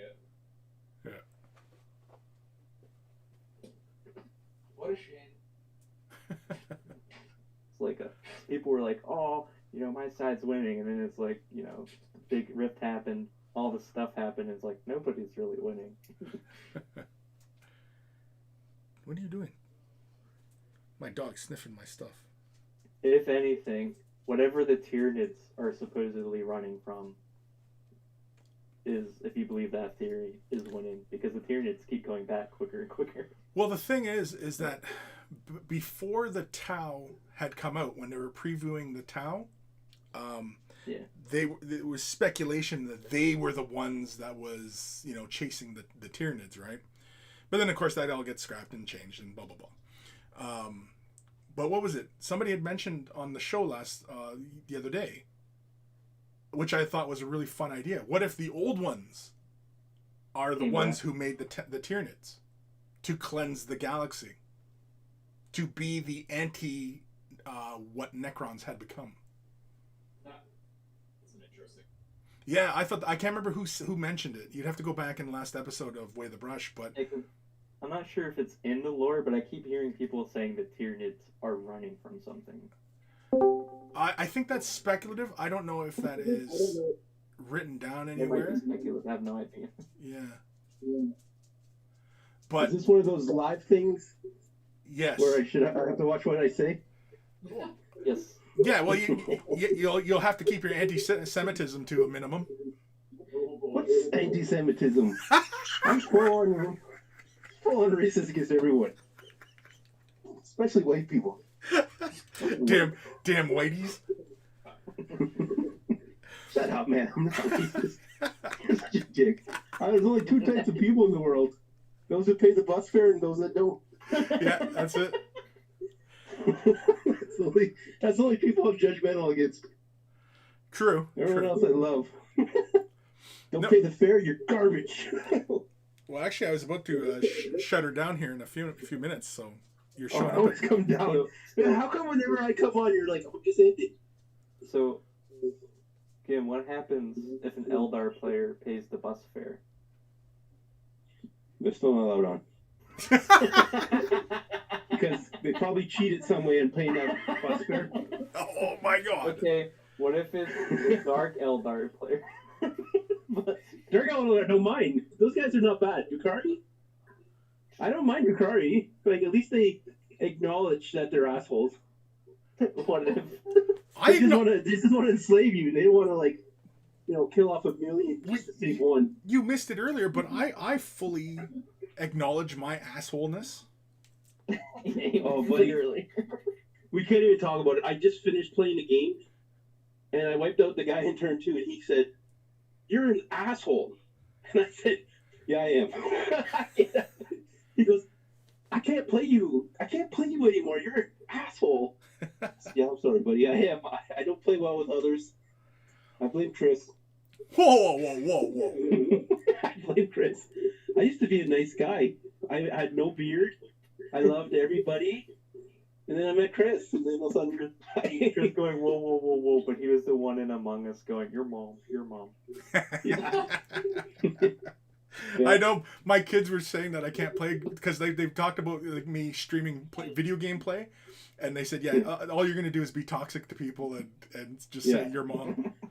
Like, Chris is a great guy, but he's competitive as anyone.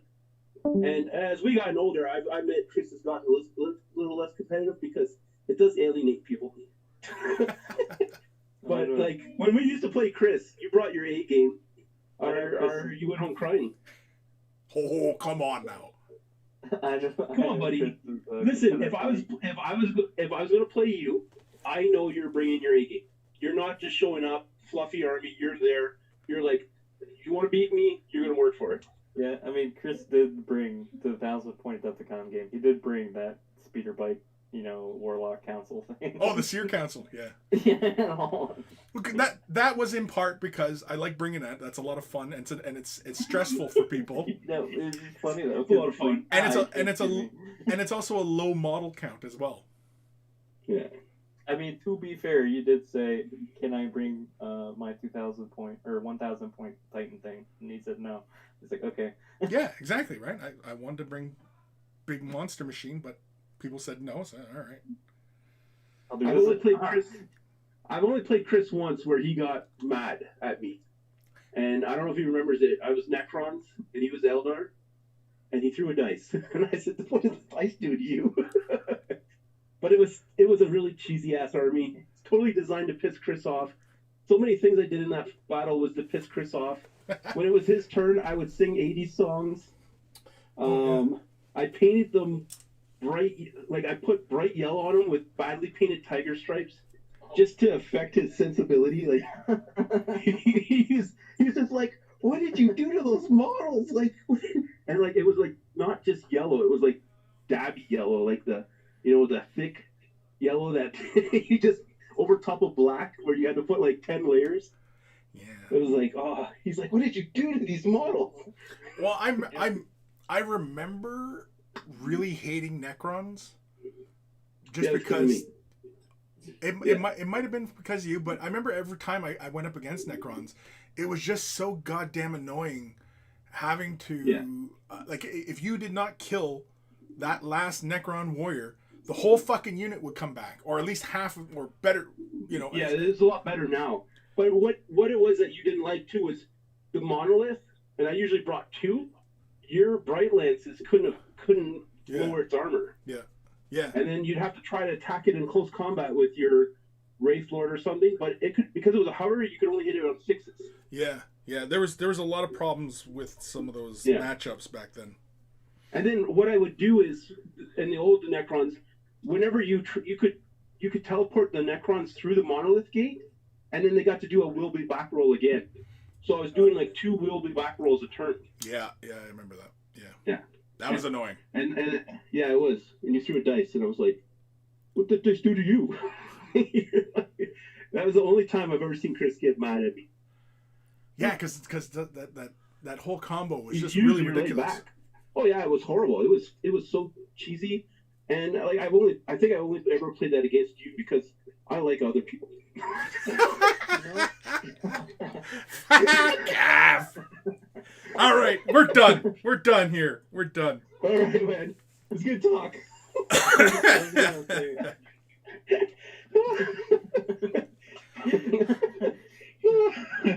All right, bye everyone.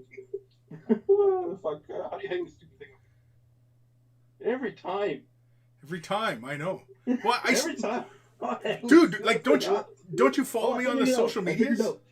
We were talking about And then he heroes left. and villains, and you know what I realized is when I watched Guardians of the Galaxy 2, I think it's the first time I've seen Kurt Russell play the bad guy. Dark Blue. I don't know. Dark Blue. He plays a corrupt cop. What are you talking about? Yeah, okay, yeah. I never yeah. saw Dark Blue, It's a movie from back in the day. That's with him and Ray Liotta, isn't it? but I was used to seeing him in like Backdraft and like movies like that, where he's like playing the good guy hero or whatever. It's like, oh wow. What about the Quentin Tarantino one? Hateful Eight? Death Proof. Oh, Death Death yeah, Proof, Death where yeah, you- Death Proof, he's the bad guy. Yep. Yeah, Death Proof, he's the bad guy. He's a psycho. He gets his comeuppance. He does. Death Proof's a really good one. I like Death Proof. Plus, it's got like nice big shiny cars in it. Big sexy cars. Old Man Logan, Chris, my friend, it is great to see getting projects done back. Yeah, it's kind of fun. You know, we'll be doing more of these. I'm not promising when they get done. It's just they'll pretty much be like, I'm gonna film it. I'm just gonna film working on shit. So, and this model right now, Sigvald, he's a good example of just kind of, I just want to get this guy frickin' done. I'm not quite as far along as where I want to be at the end of the day today, but I am going to finish him today. Because I do want to film the assembly of him, because some people ask me, like doing sub-assemblies, and then what do I do for, when I'm, attaching everything and, putting everything back together. So that's what this next video will be about. But yeah, I think we're going to end her there. I can see Greenleaf Terrain. Seer Council is awesome. Seer Councils are awesome. Holy Crayon, For the Greater Good. Yeah, when we were talking about the Tau. Board Game Maniacs. Hi, Chris. Hi. Lord Krabby. Oh, Lord Krabby was hanging out with us. Yeah. So I'm going to end her there. But I imagine you guys will continue on doing your work. Just keep, for anybody who's, enjoying this, check it out, description below, waythebrush.com, all the social medias. I usually put out Twitter post or, Instagram-y thing or all the above when I'm doing these things. So if you're following me on that stuff, you will stay updated when I am doing these things. If you want to hang out and do this live, or you want to watch this after the fact, and of course, patrons get to hang out with me and voice their concerns or share their opinions or, whatever's. I don't know. How you guys been liking this kind of like hang out with me live kind of thing? It's nice. It's casual. Well, it is casual. It's definitely casual. I don't know. I think it's been kind of fun, especially since the fact that, not having like copyright music, which is typically like listen to like my favorite stuff, and Twitch and YouTube don't like that kind of thing, having that kind of crap going on. But this is kind of nice because as I'm working, I'm talking with you guys, and we're trading stories and having a laugh, which is what I like. Lord Krabby, I'm a patron. You are a patron. And you could have easily joined us on Discord, because I've got the thing on Discord. But we're ending it here now, because reasons. Because all things have to come to an end. All things do have to come to an end. Well, I mean, because I want to get something to eat, and I want to take a break, and my bum kind of hurting, and I'm working on Sigvald, and my bum is hurting. There's a joke there somewhere. I'm sure. Oh, good.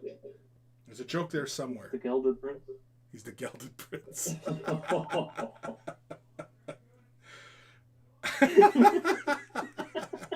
Not the route I thought you was going to take. Yeah, I was, yeah. It was out there. You put it out there. That's right. Well, no, yeah, I laid it up, and you dunked. You dunked. Yeah, good job. Fucking dunked right on me. Alrighty, guys, I'm getting the hell out of here. I will see you guys later. When we can do another one of these, I have no idea. Shit, I might even be doing one later today. Who knows? Just who the hell fucking knows, right? I mean, you know, it's random. It's always random with this guy. I like to keep it fresh. Any parting words of wisdom? Any parting words of wisdom from you guys? Oh god, I got no wisdom. Don't eat yellow snow. There we go. Scott, you got anything? Nah. Oh, you know Don't Be buy houses shameless with without Nazi painting your memorabilia. because painted models. Oh yeah. I think Scott had some wisdom about not buying houses with that or have Nazi memorabilia shrines. You can buy the house, I guess. I mean, if you want it to sell, maybe keep that door locked. Hey, what's in there? I don't know. Storage. Yeah, I think I probably would have been like if I was in that situation. I'd have probably been like, "It's a sex swing. Don't look. It's it's I keep the gimp in there." Yeah, they're having the carpets clean. Yeah, you go. I keep the gimp in there, and it turns out the people viewing the house are into that kind of stuff. Yeah, maybe they'll be like, now you gotta come up with another excuse. yeah. This is not Nazis. It's a lot of Nazi stuff. Alrighty, duders. Later. See you guys. Take care. Always